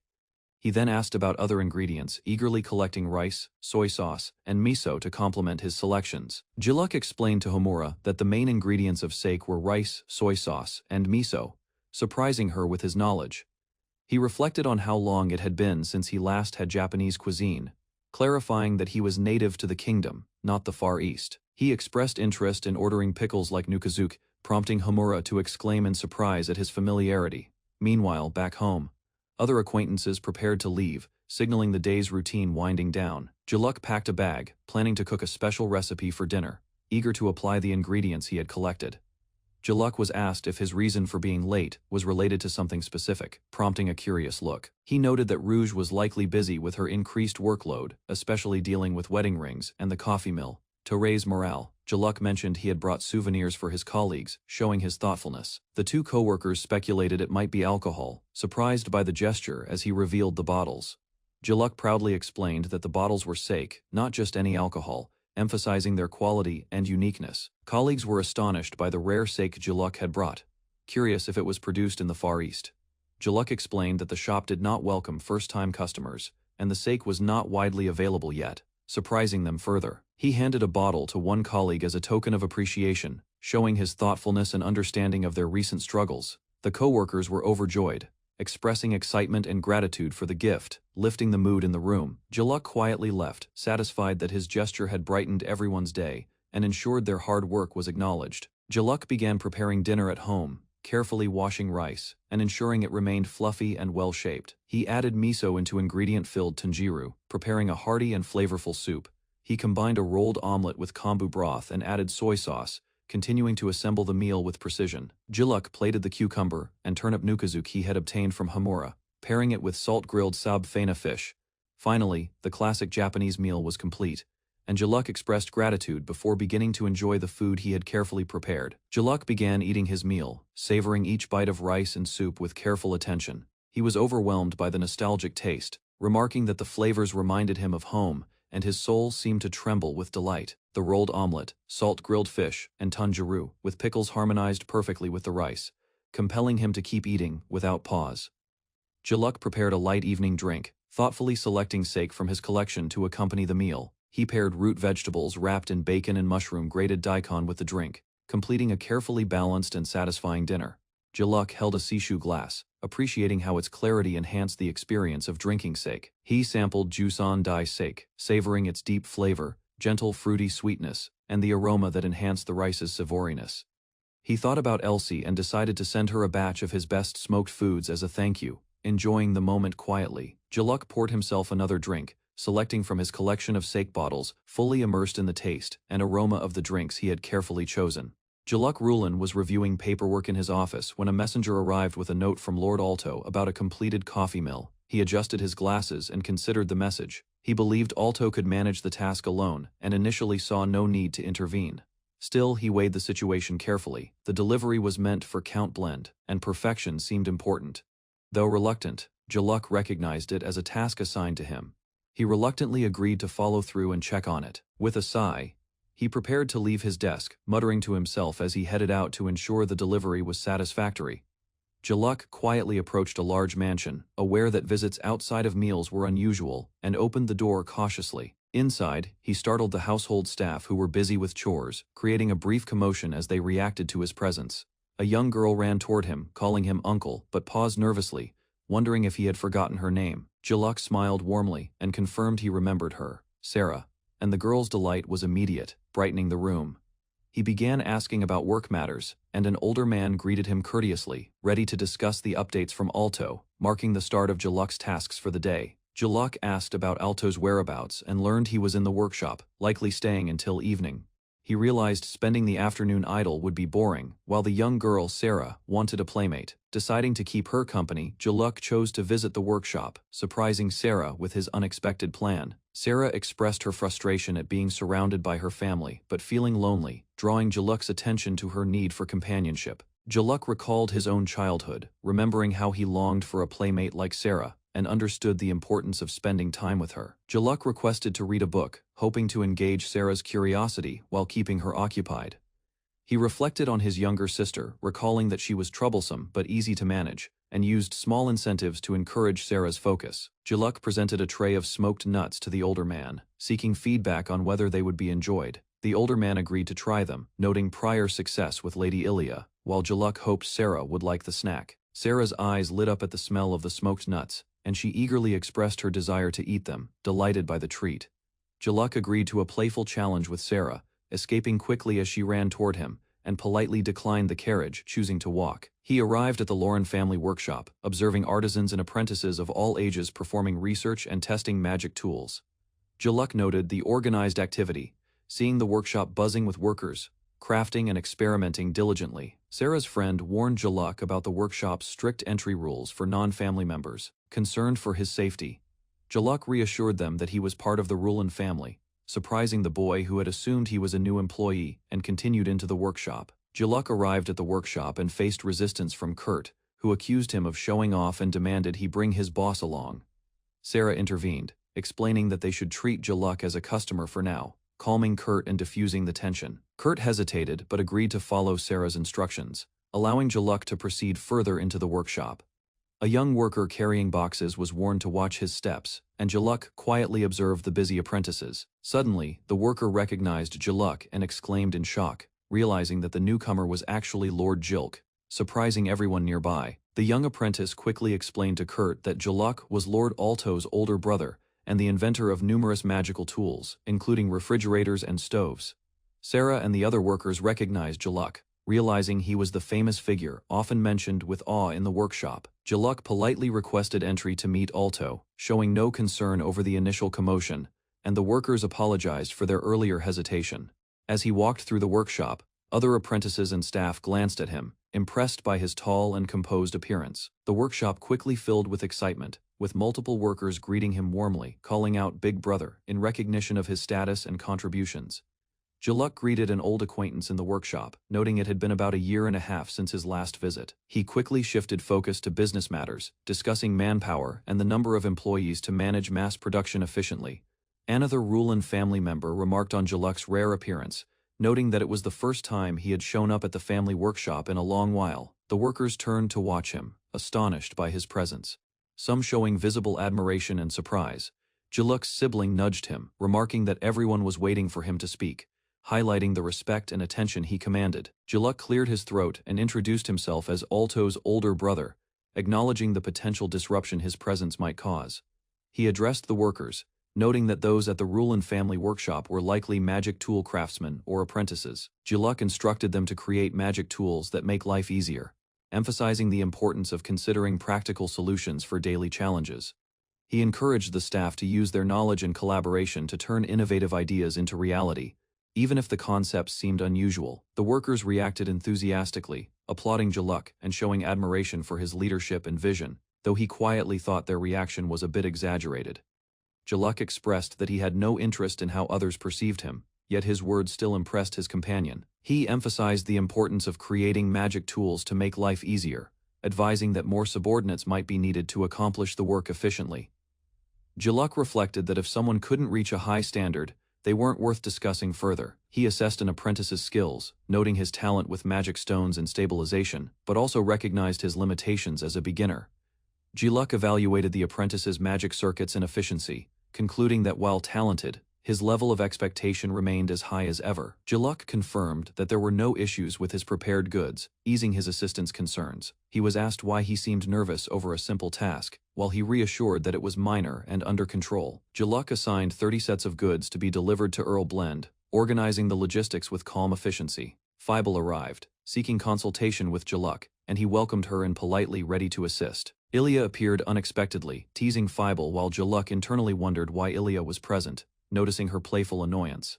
Fievel and Ilya brought the wedding ring prototypes to Jaluk for his evaluation and feedback. Jaluk carefully examined the rings, distinguishing the designs intended for men and women. He immediately recognized the enhancements Ilya had added, including a magic shield, enhancement, and resistance to abnormal conditions. Jaluk accurately identified that the mismatched rings were crafted by Ilya, impressing the others with his insight. He explained that he could understand the maker's habits and style, just by examining their work, leaving Ilya surprised. Jaluk observed that assembling magical circuits in small objects was inherently difficult, noting that this was likely Ilya's specialty. Fievel asked if there were other distinctive features in Ilya's work, showing curiosity about her techniques. Jaluk explained that while Ilya excelled at compact designs, her large-scale circuit work was less careful, and her focus on design sometimes wasted potential. Ilya became frustrated at the critique, expressing annoyance at Jaluk's observations. Jaluk remained calm, and Fievel smiled, observing the dynamic between the siblings and the accuracy of his evaluation. Fievel and Ilya were surprised to learn that Jaluk had always been observing Ilya's work, which touched her unexpectedly. Ilya acknowledged that Jaluk's recognition was enough to make her happy, and they decided to proceed with the customer's order. Jaluk noticed that Fievel was enjoying the process, and he realized her design sense differed from his, but complimented the work. A knock at the door revealed that Jaluk's father had arrived, confirming that handing the project over was the right decision. Jaluk hurried to tell Alto to inform the others that he was leaving, surprising his father and others at home. Jaluk jokingly suggested that the visitor stay over for the day, but quickly realized that such a proposal wouldn't work on him. He walked through the street, relieved that the mill's production was finished, intending to take it easy that evening, only to be confronted by Ilya, who shouted in frustration at his escape. Jaluk Rulin walked calmly through the city streets. A noblewoman, clearly frustrated, pointed at him with anger. He noticed a familiar scene, and realized the shout came from someone he recognized. Sweat formed on his brow as he assessed the situation. Jaluk casually pointed out to the woman that her orchestra friends were waving behind her. She turned, slightly confused, trying to understand. Before she could react, Jaluk dashed away with agility, leaving her flustered and yelling after him. The woman shouted in fury, demanding he stop immediately, but Jaluk's smirk showed he had already vanished into the streets. Jaluk ran swiftly through the streets, the noblewoman chasing closely behind. She was determined not to let him escape. He glanced at the nearby apartment building, hoping it could provide a brief refuge. She followed relentlessly, closing the distance. The noblewoman lunged at Jaluk, grabbing him in an attempt to stop his escape. He struggled lightly, calculating his next move. Jaluk acknowledged her speed with surprise. She smiled, confident, showing her athletic skill. They both paused, breathing heavily. Jaluk teased her gently, noting her stamina, while she admitted she had been keeping fit despite her music-focused life. The noblewoman glared at Jaluk, calling him an adventurer. He calmly explained he traveled outside the royal capital regularly. She smirked, teasing him about his rank as a solo adventurer, implying it wasn't high. Jaluk smiled, confidently, noting that even as a B-rank solo, his achievements were respectable, surprising her. She paused, realizing that Jaluk's combined skills as a magic tool artisan and adventurer made him flawless in her eyes. The noblewoman regained her composure and declared she had come to complain, standing firm as Jaluk listened, a faint smile on his face. The noblewoman yelled at Jaluk, blaming him for a terrible situation caused by introducing Viscount Aquinas. Jaluk followed her down the hall, trying to calm her, while she explained she had been treated like a dress-up doll. She expressed her frustration, claiming she had been dragged around all day, and Jaluk listened carefully. He asked for confirmation, and she insisted that the ordeal lasted the entire day, emphasizing her exhaustion. Jaluk smiled reassuringly, telling her he wasn't mocking her, and that, in his view, it was a positive outcome despite her obvious irritation. The noblewoman questioned how Leonard could like her despite being dragged around, while Jaluk assured her it was a positive sign. Jaluk explained that Leonard often turns women into dress-up dolls, but most are rejected quickly. He clarified that passing Leonard's strict judgment meant she was seen as worthy, while superficial charm alone wouldn't suffice. The noblewoman listened carefully, surprised, and Jaluk encouraged her to ask others about Leonard's reputation if she doubted him.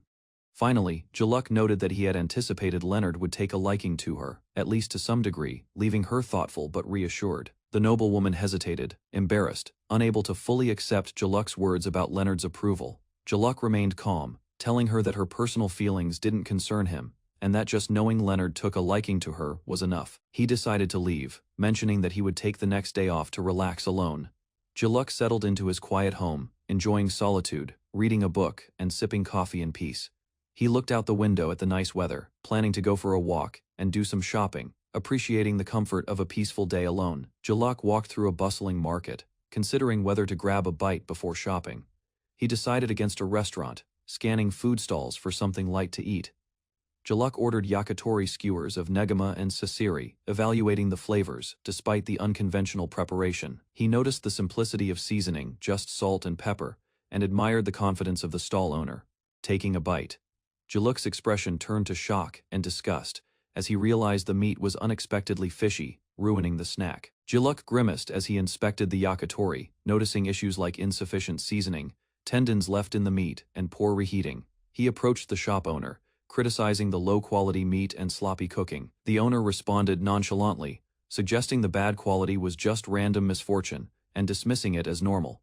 Jaluk became frustrated, explaining that the meat was essentially a rip-off and unfit for eating. The shop owner calmly suggested that if Jaluk was unhappy, he could make it himself, leaving Jaluk speechless at the blunt response. Jaluk realized arguing with the shop owner would not improve the yakitori, and that it was a total waste of time. He decided there was no choice but to cook it himself to ensure it met his standards. Determined, he declared it was time to go home and make yakitori properly. Back at his residence, Jaluk completed prep work on the rockbird chickens, readying them for skewering. Finally, he began the process of skewering the meat, focused and determined to get it right this time. Jaluk began with the skin, wrapping it smoothly around the skewer and securing it tightly at both ends, following a method he learned in his previous life. He examined the finished skewers, surprised that the work took more effort than expected. Piercing the meat to keep the skin stretched, Jaluk admired the clean, beautiful arch of the skewers. He carefully prepared the neck meat, ensuring that overhanging portions would not droop or burn during cooking. Next, he moved on to the heart, meticulously handling each piece to maintain the quality of his yakitori. Jaluk pressed the meat with his thumb, carefully piercing it without letting the skewer poke through, aligning the ends for a neat appearance. He moved on to the negama skewer, placing each piece precisely on the skewer. Next, he skewered the gizzard at the end, ensuring every piece was secure, with all pieces on skewers. Jaluk surveyed his work, satisfied that the preparation was complete. He then prepared the grill, ready to cook the skewers perfectly, determined to achieve the ideal yakitori. Jaluk began grilling the skewers over charcoal, soaking them in a sauce he made from the seasonings Hamura gave him. Although time-consuming, he found enjoyment in carefully tending the meat as it cooked. He reflected that wholehearted effort in cooking makes food taste better, unlike with people, where devotion may not be returned. Jaluk remembered the stall owner taking money for poor quality, half-cooked meat, and felt it was unforgivable. Noticing the ventilation was inadequate, he decided to open a window, ensuring the smoke wouldn't overwhelm him while grilling. Jaluk realized the smoke from grilling had stuck to his shirt, and decided to change into home clothes. He opened windows and hung his clothes outside to air, letting the smoke dissipate. Returning to the grill, he checked the skewers, noting that they were cooking perfectly over the charcoal. The savory aroma of the sauce and meat juices filled the kitchen, irresistible despite the lingering smoke. Suddenly, the noblewoman appeared, and Jaluk, frustrated that his perfect preparation was being interrupted, asked why she had come. The noblewoman complained about the intense smell of grilled food spreading through the house, reaching her laundry. Jaluk acknowledged the situation, realizing the odor was strong and extensive, and offered to cover any cleaning costs. She insisted it wasn't necessary but warned him to stop before neighbors or others started complaining. Jaluk remained focused, determined to finish grilling the yakitori properly before starting to eat. Satisfied with his work, he reflected that by eating the yakitori he prepared with his own hands, he could fully enjoy his day and move forward into tomorrow. Jaluk and the noblewoman struggled briefly, each insisting on their own stance regarding the smell and disruption. Jaluk paused, realizing a solution was needed, and motioned her to wait. He returned with a tray, presenting the perfectly prepared yakitori for her inspection. The noblewoman looked at the skewers in surprise, curious and slightly hesitant about what he had prepared. Jaluk explained that the tray contained yakitori made from rock birds, arranged with skin, heart, gizzard, neck meat, and negama, each properly seasoned with salt and sauce, showcasing the care he put into the meal. Jaluk offered the plate of freshly grilled yakitori to the noblewoman as compensation for the smoke and disruption, insisting she take it. She accepted, holding the plate carefully, while Jaluk returned to the grill to finish cooking a few more skewers for himself. The noblewoman looked at the tray of skewers with wide eyes, a mix of curiosity and apprehension. Realizing the care and effort Jaluk had put into preparing the yakitori herself, appreciating the skill behind each perfectly arranged piece. Jaluk Rulin woke in his luxurious mansion, the morning sunlight spilling across the quiet halls. He stretched lazily in bed, feeling he had slept far longer than usual. Reluctant to start the day, deciding to remain inside, he rose slowly, moving through his room while ignoring the outside world. Facing a massive pile of laundry accumulated over the week, Jaluk sighed, realizing chores could not wait.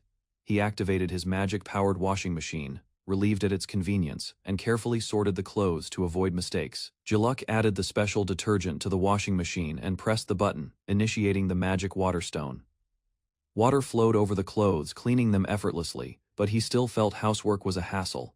He decided to invest in the newest model with a dryer, using his savings, which reduced his family's laundry expenses. Jaluk reflected on how magical tools had changed the labor market, leaving some workers without jobs. Watching the machine operate, he felt a mix of satisfaction and guilt for the impact of his innovations.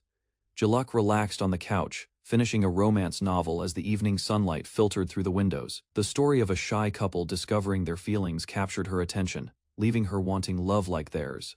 She held the book close, smiling wistfully, imagining what it would be like to experience that kind of romance. Sitting quietly, Jaluk reflected on how reality differed from stories, feeling the limitations of adult life. Looking toward her violin and music stand, she resolved that her life would focus on music, not love, finding meaning in her passion. Jaluk decided it was time to bring in the laundry, stretching and preparing for the chore. As she opened the door, smoke poured in, catching her off guard and causing alarm. Fearing a fire, she hurried inside, scanning the area carefully while her heart raced. Investigating, Jaluk noticed the strong smell and smoke coming from the laundry area. Realizing something unusual had happened, she lifted a piece of clothing and found a large piece of roasted meat caught in the laundry. Stunned by the bizarre discovery, Jaluk realized she had been hit by the savory meat in the laundry and now had to wash everything again. Smoke spread through the mansion as she rushed to locate the source, determined to figure out the cause. Her frustration grew, her expression fierce as she confronted the mess and the lingering smell. A man blocked her path in the hallway, trying to intervene, but Jaluk refused to let it slide. Despite the savory scent tempting her, she steeled herself, preparing to deal with the chaos and finish the laundry properly. Jaluk opened the door, realizing she should have eaten lunch earlier to prepare for the unexpected chaos. A man presented her with a plate of yakitori, carefully explaining the different parts and seasoning. Jaluk hesitated, worried it was charity, but the aroma tempted her despite her pride. He insisted it was compensation for the trouble caused, offering the plate sincerely. Reluctantly, Jaluk accepted the food, vowing to wash the plate before returning it next time. Jaluk examined the yakitori, thinking about the unusual choice of rock bird meat compared to the usual expensive ingredients. She reflected on the man's past preferences, wondering why he chose cheaper meat this time, despite previously eating dragon meat. Jiluk took her first bite, deciding to share her thoughts on the taste next time they met. The flavor surprised her, and she exclaimed in delight, enjoying the unexpected deliciousness.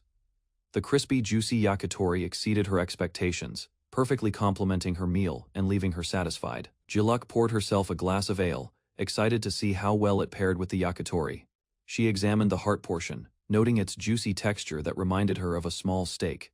Next she tried the gizzard, appreciating its unique crunch and how it complemented the salty seasoning. The sasiri and negama skewers followed, each bite offering springy, flavorful meat and char-grilled green onion, satisfied.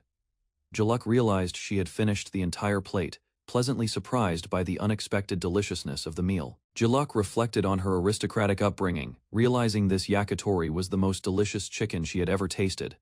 She examined the meat carefully, questioning whether it was truly from a rock bird. The skewers were tender, with a well-balanced taste of umami and fat, far better than previous rock bird dishes she'd eaten. She acknowledged the effort put into the preparation, the proper grilling, and the flavorful sauce that elevated the dish. Jiluk wondered if Jilk was one of those men who could actually cook, impressed by the craftsmanship. Jiluk admired the man who had prepared the yakitori, noting his good family background, income, appearance, and professional skill. She rested on the couch, reflecting on the day and how impressive the cooking had been. Looking out at her mansion at night, she thought about the contrast between his skills and his personality. Jilk, holding a glass of ale, felt satisfied with his decision to cook himself, proud of the meal's success and flavor. Jiluk Rulin examined the magical artifacts laid out before him. A lightning lance, a blue flame protection stone, and a fairy's ring gleamed with power, each promising unique abilities to any skilled user. At the relic shop, Jiluk discussed the artifacts with the shopkeeper. He carefully considered their properties, showing his usual calm and analytical demeanor. The shopkeeper noted that most customers didn't regularly buy such expensive tools. Jiluk explained he came weekly, collecting the most intriguing artifacts for his personal use. The conversation continued, as Jiluk revealed he would visit every day if he could, but his noble duties often kept him busy. Finally, his attention settled on one particular artifact, rumored to be cursed. Despite its dangers, Jiluk was intrigued, knowing its potential power could be mastered with skill.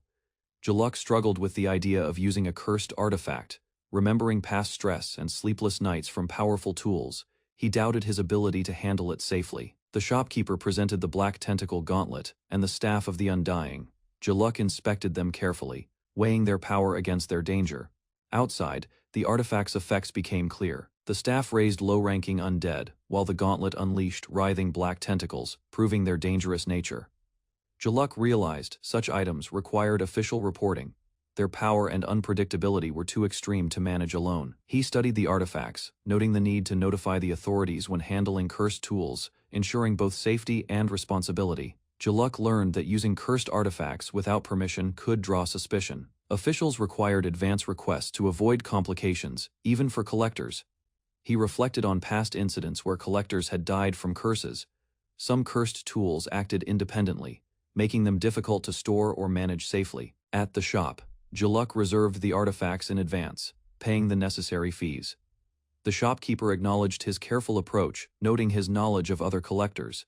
Jiluk explained he planned to visit multiple shops, exploring rare tools systematically, showing his dedication to his collection. The shopkeeper agreed to hold one artifact exclusively for him, trusting Jiluk's judgment and ensuring the cursed item wouldn't fall into careless hands. Jiluk arrived at a new warehouse, carrying a large crate filled with artifacts. The weight hinted at the treasures within. Inside, Guan, the caretaker, recognized him immediately. He sat chained and tired, unimpressed with Jiluk's frequent visits. Jiluk found the cursed artifacts he had been seeking. He scolded Guan jokingly about his poor customer service as he examined the dangerous tools. Jiluk confirmed the West District treasure shop had been selling cursed tools. He noted their potential risks, but also their value for study. Guan sighed as Jiluk confidently handled the artifacts. Even in the presence of dangerous curses, Jiluk's calm demeanor ensured nothing would go wrong. Jiluk reviewed the cursed artifacts again. The gauntlet that produced black tentacles, and the staff, summoning low-tier undead demanded careful handling. In the warehouse, the artifacts moved and rattled on their own. The noise startled the caretaker, Guan, but Jiluk remained calm. Jiluk reminded Guan to maintain order. Despite the chaos, he observed the artifacts' behavior, noting which ones required caution in storage and use. He inquired about new stock, Guan revealed a top-grade magical artifact had just arrived, capturing Jaluk's full attention. Excited, Jaluk asked to see it immediately, knowing rare items often appeared briefly and needed prompt action to secure them safely. Jaluk convinced Guan to reveal the new top-grade artifact, showing his determination to study and handle it properly. Guan reluctantly encouraged any interested adventurers to purchase the artifact, warning of its dangers while Jaluk observed carefully. Jaluk paused, noting that security might be a concern, but he remained confident in managing the artifact safely. He insisted on seeing the artifact immediately, urging Guan to act quickly despite the B-rank adventurer stepping in temporarily. Guan agreed, leading Jaluk inside to examine the artifact, ensuring it stayed in capable hands and would not be mishandled. Jaluk leaned over the counter, curious about a mysterious device Guan revealed from behind a crate. Guan introduced it as the Reflected World, a magic artifact capable of capturing scenery through its lens. He demonstrated the artifact, showing that looking through the small hole and pressing a button allowed one to see the reflected scene. Pressing the button recorded the view onto special paper, producing a tangible snapshot of the captured scene. Jaluk examined the image, impressed by the artifact's craftsmanship and realizing its potential as both a tool and a masterpiece of magical invention. Guan presented the camera artifact, a Polaroid-style device that could instantly develop photos, catching Jaluk's attention. Jaluk carefully held the camera and asked for permission to test it, eager to understand its functions. Guan observed Jaluk, noting how his posture appeared precise and sharp while handling the artifact. Jaluk adjusted the camera, matching Guan's instructions, ensuring he captured the scene correctly and effectively. He discovered that the camera had both close-up and long-distance lenses, functioning just as the cameras he remembered from his past life. Jaluk examined the developed photograph, impressed by the Polaroid-style camera's immediate output. He questioned how the film mechanism worked inside the artifact. Guan explained that normal film development took time, but the artifact allowed instant projection and printing, sparking Jaluk's curiosity about its internal structure. As Jaluk adjusted the camera, a sudden light emitted from the artifact, startling him and making him wonder about its hidden powers. Guan clarified that a magic stone within the camera, shining in 7 colors, was essential for the projection. The stone absorbed the user's magical energy and transferred the captured image onto paper, revealing the intricate magical engineering behind the device. Jaluk examined the Polaroid-style camera, curious about its mysterious material and internal workings. Guan warned that the artifact might deteriorate with use, and if its energy source ran out, it could become unusable. Jaluk asked the price. Guan explained it was very expensive, emphasizing the artifact's rarity and value. Guan described the artifact as retrieved by a top-level adventurer with astonishing features and remarkable usefulness.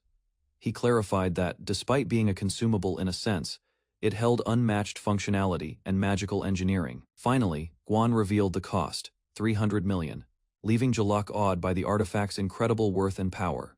Jaluk entered the workshop and examined a rare magical device.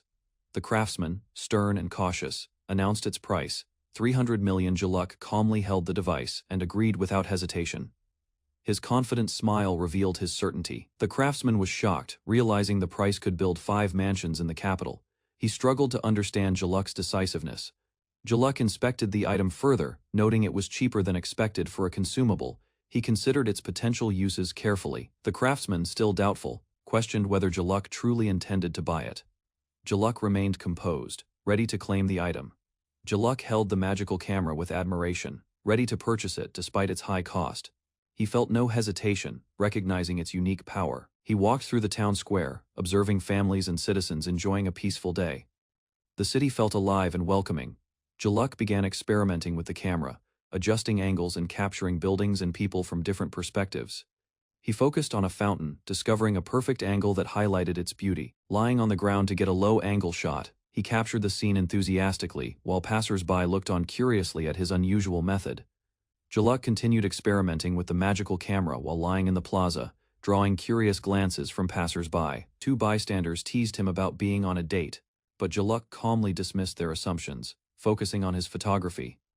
He explained his unusual position in the center of the plaza was to capture the perfect shot, while others observed him suspiciously. Despite the suspicious looks from townspeople, Jaluk remained composed, treating them with mild indifference as he adjusted his camera. Finally, he began photographing friends who approached, instructing them to cooperate, though they protested, amused by his quirky dedication to capturing the scene perfectly. Jaluk explained to his friends that the magical camera made him appear strange because people did not understand it. He introduced the device as the reflected world and instructed Katerina to stand in a suitable position for demonstration. Katerina reluctantly obeyed, embarrassed by the unusual setup in the middle of the plaza. Jaluk encouraged her to strike a modeling pose. Despite her discomfort, Katerina tried posing as instructed, while Jaluk guided her carefully to capture the best angle. Jaluk enthusiastically took the shot, surprising Katerina and prompting her exclamation, though he remained fully focused on mastering his magical camera. Jaluk was surprised when the magical camera produced its first photo, capturing Katerina perfectly within the scene. Katerina and Leonard examined the picture, astonished that the camera captured both her and the surrounding fountain and sky so clearly. Jaluk explained the camera's function. It could capture scenes instantly and allow clothes to be placed on the model digitally for design purposes. Katerina realized how this tool could simplify fashion demonstrations and make outfits easier for customers to visualize. Leonard was shocked at the camera's cost of $300 million, but Katerina eagerly offered to buy it, fascinated by its unique abilities. Leonard offered 600 million solos to buy the magical camera, but Jaluk refused, insisting it was not for sale. Katerina reacted dramatically, frustrated by Jaluk's refusal, shouting that she wanted the camera desperately. Determined, Katerina commanded Jaluk to save a picture of the clothes she wore so they could be sold, taking control of the situation. Jaluk observed the practical benefit. Photographing people freely would allow him to make photography a habit. A clear win-win scenario. Katerina happily declared that they would resume shopping while Jaluk agreed, and together they continued their day, combining business and fun seamlessly. Katerina asked Jaluk about keeping all the outfits she tried that day, insisting on saving them for later. Jaluk guided her through a clothing store, pointing out specific outfits to try on while she followed dutifully. Katerina saluted dramatically, acknowledging Jaluk's instructions as she prepared to model the chosen clothes. Jaluk preferred to select his own attire, while Leonard suggested outfits for him, showing how Katerina was growing accustomed to this new routine. After changing, Katerina announced she was ready, and Jaluk immediately prepared to photograph her, capturing her final look with focus and precision. Jaluk reviewed the photos carefully, while Katerina and Leonard looked on. He analyzed the images to ensure every detail was captured. The team prepared for the next photoshoot. Katerina posed confidently, and Jaluk adjusted the camera for optimal framing. Jaluk took note of how the photos could be used for reference and security, making sure they were handled responsibly. He supervised Katerina's journey home, ensuring her safety while maintaining control over the camera and images. Before leaving, Jaluk made a final check of the camera and photos, confirming everything was complete and properly documented. Jaluk handed out several printed photos to Katerina and Leonard, making sure everyone had a copy from the previous day's session. Katerina examined the photos carefully, surprised by the clarity and detail, while Jaluk ensured no payment was needed. She discovered images of herself and others in the prints, showing expressions and outfits from the previous day's events. Katerina reacted dramatically, startled by the unexpected photos, while Jaluk explained they were normal captures from their journey in the carriage. The next day, Jaluk returned to the workshop alone, noticing it was empty, and preparing to continue work on his photography projects. Jaluk discovered a written note on his desk, realizing it was from Rouge with instructions for the day. He read the note carefully, learning that Rouge and Tristan had gone to the magic tool store and left tasks for him. Jaluk prepared for work on the coffee mills, enjoying a moment of peace and focus before starting his tasks. While working, a visitor appeared unexpectedly, catching Jaluk off guard as he stumbled in surprise. The visitor handed Jaluk an invitation to a coffee tasting event, informing him that he, as the maker, should attend. A messenger informed Jaluk that his attendance was requested at the coffee tasting event, and the Lord specifically wanted him present.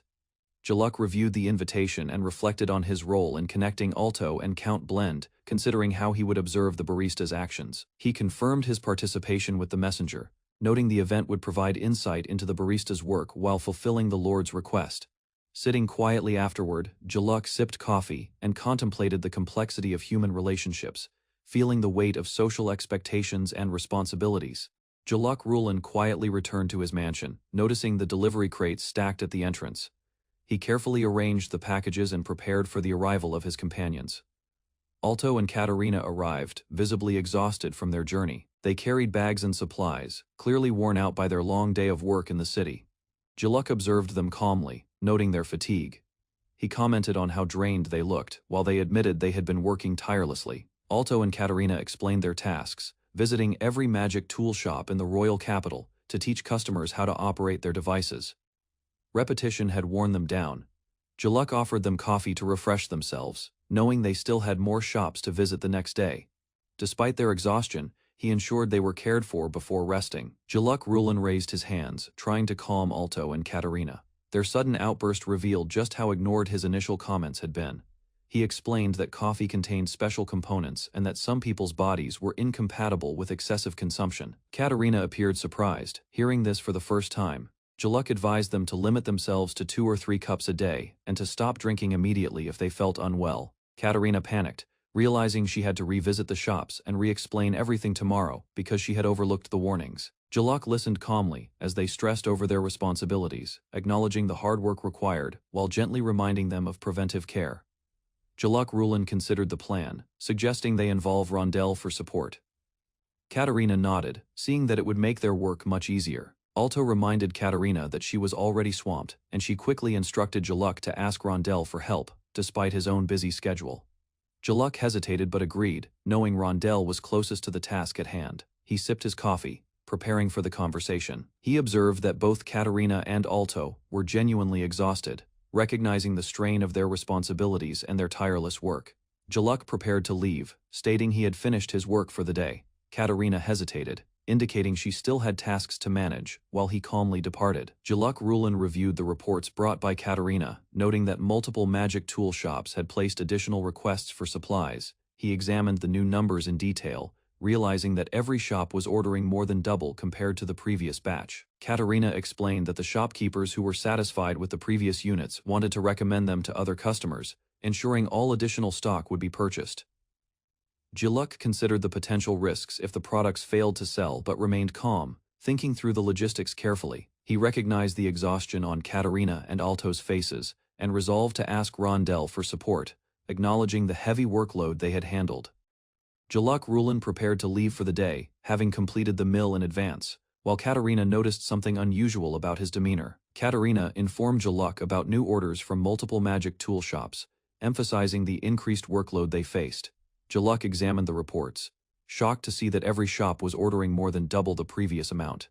Katarina assured him that all additional stock would be purchased, but warned of potential issues if anything went wrong. Jaluk thoughtfully considered the situation, evaluating how to manage the orders and logistics efficiently, while Katarina awaited his decision on handling the additional units. Rondel carefully prepared coffee, reflecting on the effort he had put into supporting Jaluk and the team. He considered the low price of the grinders and the careful planning required to manage orders efficiently. Alto entered the room unexpectedly, catching Jaluk and Katarina mid-discussion, as they evaluated whether the additional stock was manageable. Alto observed the situation, noting the ongoing work and the tension in handling the extra orders. Jaluk thoughtfully reviewed the reports, while Katarina requested him to decide quickly on how to handle the additional stock. Alto explained his plan to consult Jaluk about Count Blend's tea party, signaling the next set of responsibilities that required careful coordination among the team. Jaluk Rulin finished his work and suggested continuing the discussion at a relaxing CA surprising Alto and Katarina with his unusual calmness. The brothers entered the cafe, observing the familiar environment and confirming it as Jaluk's preferred spot for meetings. Alto introduced himself to Rondel, apologizing for any trouble caused by Jaluk's prior activities, establishing courtesy and respect. Rondel welcomed them warmly, explaining his role in running the cafe, while acknowledging Jaluk's support. They all sat at the counter together, and Rondel noted the unusual sight of the two brothers side by side, ready to discuss their next steps calmly. Alto remarked on the similarities in hair and eye color between him and Jaluk Rulin, clarifying that they were not twins. Jaluk reflected on the cafe where he first had coffee in the royal capital, and where he had met Noid preparing to order for the group. Alto suggested having coffee before attending Count Blend's tea party, prompting Jaluk to acknowledge the practical advice. Alto asked if Jaluk had received an invitation to the tea party, and Jaluk confirmed, noting his strategy and planning. Rondel arrived with the invitation, prompting Jaluk to decline attendance due to work obligations, while the others reacted with surprise at his decision. Jaluk Rulin explained that the previous mill delivery had been rushed, and that they had earned a favor from Count Blend, making it acceptable to miss the tea party. Alto urged Jaluk to attend anyway, emphasizing that it would be easier to manage things in person. Rondel noted that as head of the family, Jaluk's decision would determine the success or failure of their plans, acknowledging the weight of responsibility. Jaluk remained cautious, prioritizing preparation over social obligations, mindful of the major figures involved. Alto insisted on helping and encouraged Jaluk to attend the tea party, showing his dedication to supporting his brother and managing the extra coffee mill orders. Jaluk Rulin reviewed the incoming orders, noting that 150 coffee mill requests had arrived, and recognized this was the opportunity he had been waiting for. Alto volunteered to help, assuring Jaluk that the staff and prior experience would make the task manageable, bringing relief and confidence to the team. Alto enjoyed his coffee while Rondell served it, observing the process with careful attention. Alto was impressed by Jaluk's skill in handling the orders efficiently, realizing the quality surpassed his own previous attempts. Rondell decided to attend Count Blend's tea party, and the brothers prepared for the event, acknowledging the responsibilities and collaboration required to handle both work and social obligations. Jaluk Rulin was surprised to learn that Rondell already knew about his plan to attend Count Blend's tea party, realizing the careful attention of his allies. Rondell explained that it was an honor to provide delicious coffee for the upcoming tea party, reinforcing his role and dedication. Jaluk reflected that he would get to enjoy the coffee during the tea party, appreciating the effort and timing of Rondell's preparations. Rondell confirmed that the official sale of the coffee mill would begin in 3 weeks, allowing proper planning and coordination. Rondell arranged to start selling coffee beans alongside the mill and entrusted Jaluk with preparation, ensuring a smooth rollout while managing responsibilities efficiently. Jaluk Rulin requested Rondell's help for another task, seeking guidance on teaching coffee basics to the magic tool shop staff. He explained the lack of skilled workers and offered to compensate Rondell for his expertise, ensuring the smooth rollout of the mills.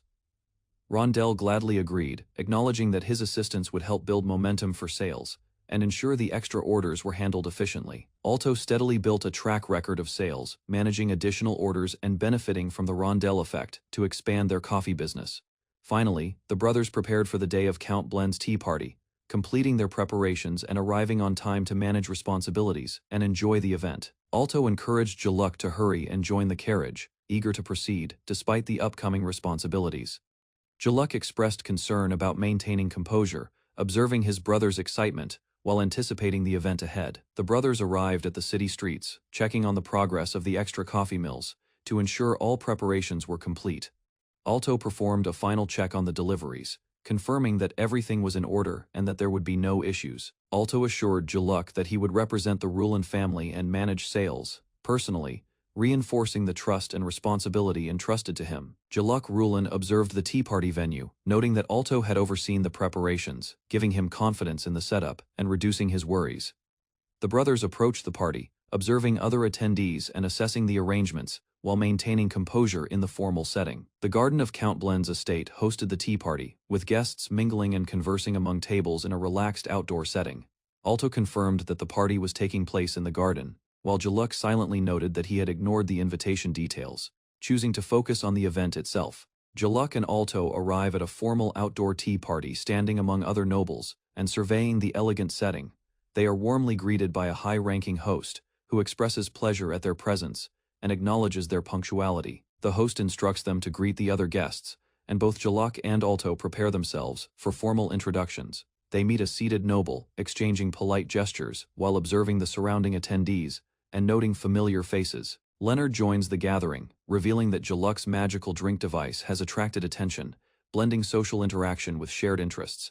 Jaluk senses someone staring at him, while Leonard continues to speak energetically, highlighting his cheerful personality. The three seated nobles react nervously as Jaluk and Alto turn toward them, their presence commanding attention. Jaluk and Alto recognize the men as members of the Baron family, recalling previous encounters at Leonard's party. The Baron's daughters appear behind their fathers, confirming the family connection and surprising Jaluk and Alto. The fathers bow deeply, formally introducing themselves as Kuroa, Leopold, and Gabina, leaving Jaluk and Alto slightly taken aback. The three Baron fathers bow deeply, apologizing for their daughter's previous rude behavior toward Jaluk. Jaluk calmly accepts the apology, explaining that he had already forgotten about the incident and sees no issue. He watches the fathers leave, surprised by how dramatically they reacted and thinking it was unnecessary to be so worked up.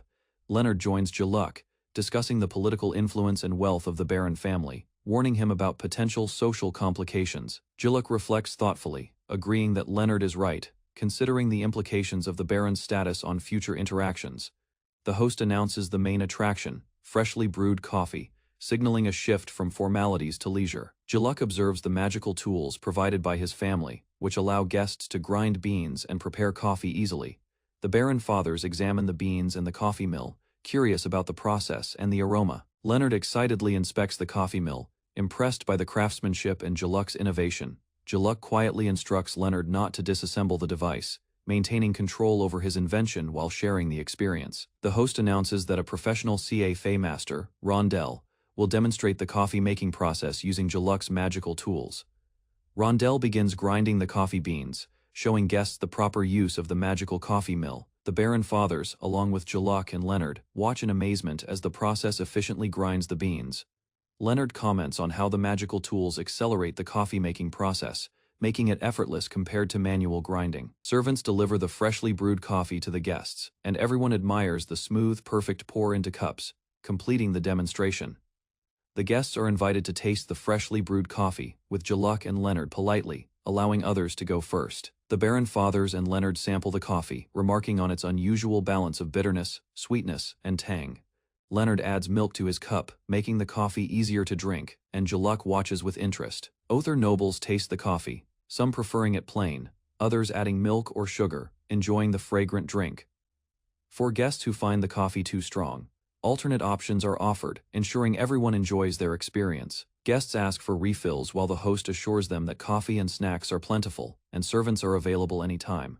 Jaluk, Leonard, and all two enjoy their coffee together, observing other nobles, enjoying the relaxing atmosphere of the tea party. The host approaches Jaluk to discuss matters about the baristas and the preparation process for future events.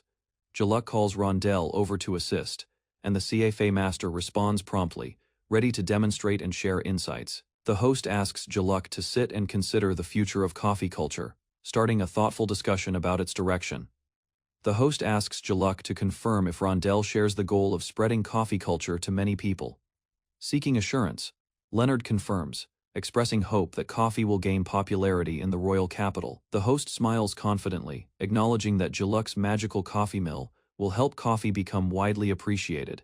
He points out that, aside from Rondell, few have the skills to brew quality coffee, highlighting the importance of expertise. The host declares the intention to train specialists, ensuring the future expansion of coffee culture, and Jaluk listens attentively.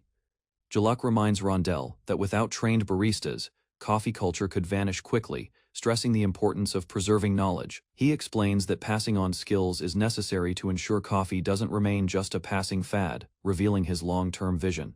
Rondell feels guilty for his limited experience, but is motivated to contribute, understanding the significance of the task. Jaluk agrees to send servants to Rondell's store to learn everything about coffee from the ground up. The host encourages using both Rondell and House Ruland's servants to fully support training, ensuring the coffee culture's growth in the future. Jaluk clarifies that they should first confirm whether Rondell truly wants to expand his staff before making decisions. The host asks Rondell about his intentions, and he expresses humility, emphasizing he wishes to maintain the shop as it currently operates. Rondell explains that part of the appeal is the calm, tranquil atmosphere that many customers enjoy, which he doesn't want to disrupt. Jaluk observes Rondell's cafe, noting the peaceful, well-furnished space, dedicated to serving coffee carefully and with attention to detail. Rondell reflects on the importance of preserving this serene environment, ensuring customers experience the quality and calmness that makes his cafe unique. Jaluk clarifies his position, emphasizing that they should ensure Rondell genuinely wants to expand his staff before proceeding. The host asks Rondell about his intentions, and he humbly expresses that he wishes to maintain his cafe as it currently operates. Jaluk proposes a compromise, bringing Rondell and his team periodically to instruct the staff, while compensating them fairly. The host agrees, suggesting that weekly meetings would be sufficient to implement this plan effectively. The three men reach an agreement, finalizing a plan to preserve coffee culture while respecting Rondell's wishes, ending the discussion positively. The host suggests calling the tea party to a close, noting how quickly time has passed while the guests enjoyed themselves.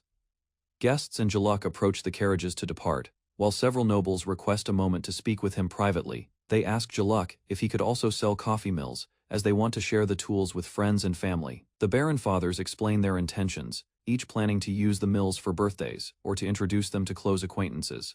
Jaluk agrees, understanding it as a gesture of goodwill from the Ruland family, and expresses his surprise and gratitude at the request. Jaluk decides to offer coffee mills as a gesture of reconciliation, prompting Blend's surprise at his independent decision. He explains that giving meals will strengthen social ties more meaningful than simply providing appliances, like stoves or refrigerators. Alto, frustrated by the day's events, refuses to cooperate further, asserting he won't take part in half-hearted plans. Returning home, Jaluk closes the door behind him, reflecting on the day and the stress of social obligations. He begins cleaning and organizing his room, thinking about what to do next to continue his responsibilities and plans.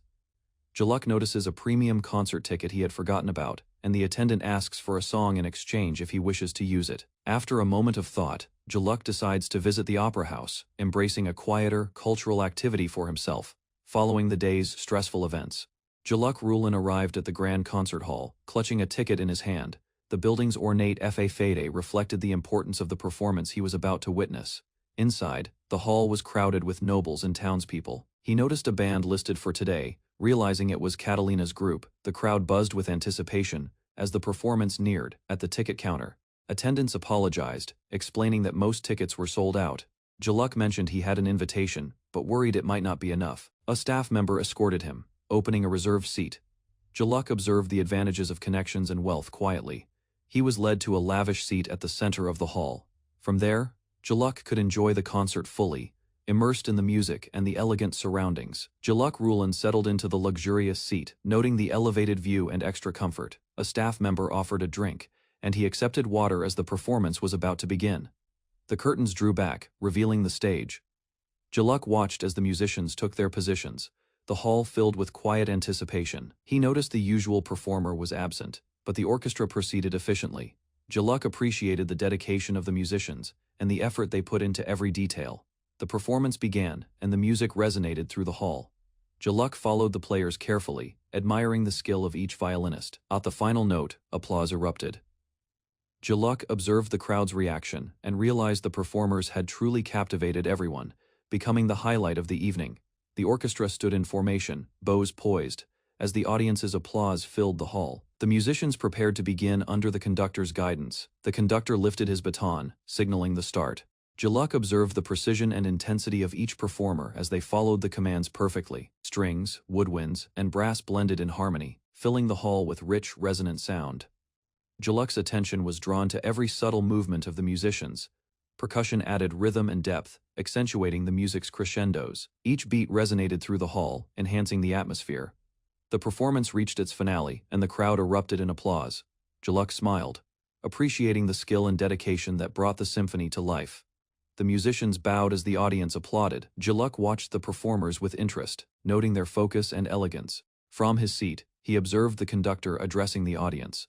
The hall fell silent, anticipation filling the air. The conductor announced the final piece, a new composition by Catalina. The audience reacted with excitement, eager to hear the premiere. Applause and murmurs spread through the hall as the orchestra prepared. Jaluk studied the arrangement and noted subtle changes in the performer's setup. The performance began, with strings and piano blending in harmony. Jaluk realized the music was richer than before, a testament to Catalina's skill and innovation. The orchestra performed a piece that triggered a memory for Jaluk. He recognized the melody as a classical song from his previous life. He recalled humming the tune once, and Catalina had transcribed it into sheet music. The memory made him smile quietly. As Catalina played the violin on stage, Jaluk admired the harmony and precision of the ensemble. Every note reflected her skill and attention to detail. Catalina's expression showed her concentration and passion, her movements fluid and deliberate, bringing the composition to life. Jaluk watched intently, deeply impressed by the music. He could feel the emotions and beauty of the piece resonate throughout the hall. The orchestra finished their performance on stage, and the audience applauded warmly. Jaluk Rulin watched the musicians as they lined up to receive the crowd's appreciation. He considered recording the performance in the miniature sound garden, noting the precision and harmony of the ensemble. The musicians smiled and acknowledged each other's effort. A few days later, Jaluk visited the rehearsal hall. The musicians continued practicing diligently, preparing for the next performance. Catalina wiped her brow, satisfied with the day's work. The music had flowed smoothly, and everyone felt accomplished. Laura and others praised Catalina for her dedication. Jaluk admired how she could compose non-stop while performing flawlessly on her violin. Catalina reflected on her recent performance, acknowledging her drive to push herself and improve. Jaluk observed her dedication and the respect she earned from her peers. She recognized her own limitations and the need to develop both her technical skills and expressive abilities to succeed as a performer.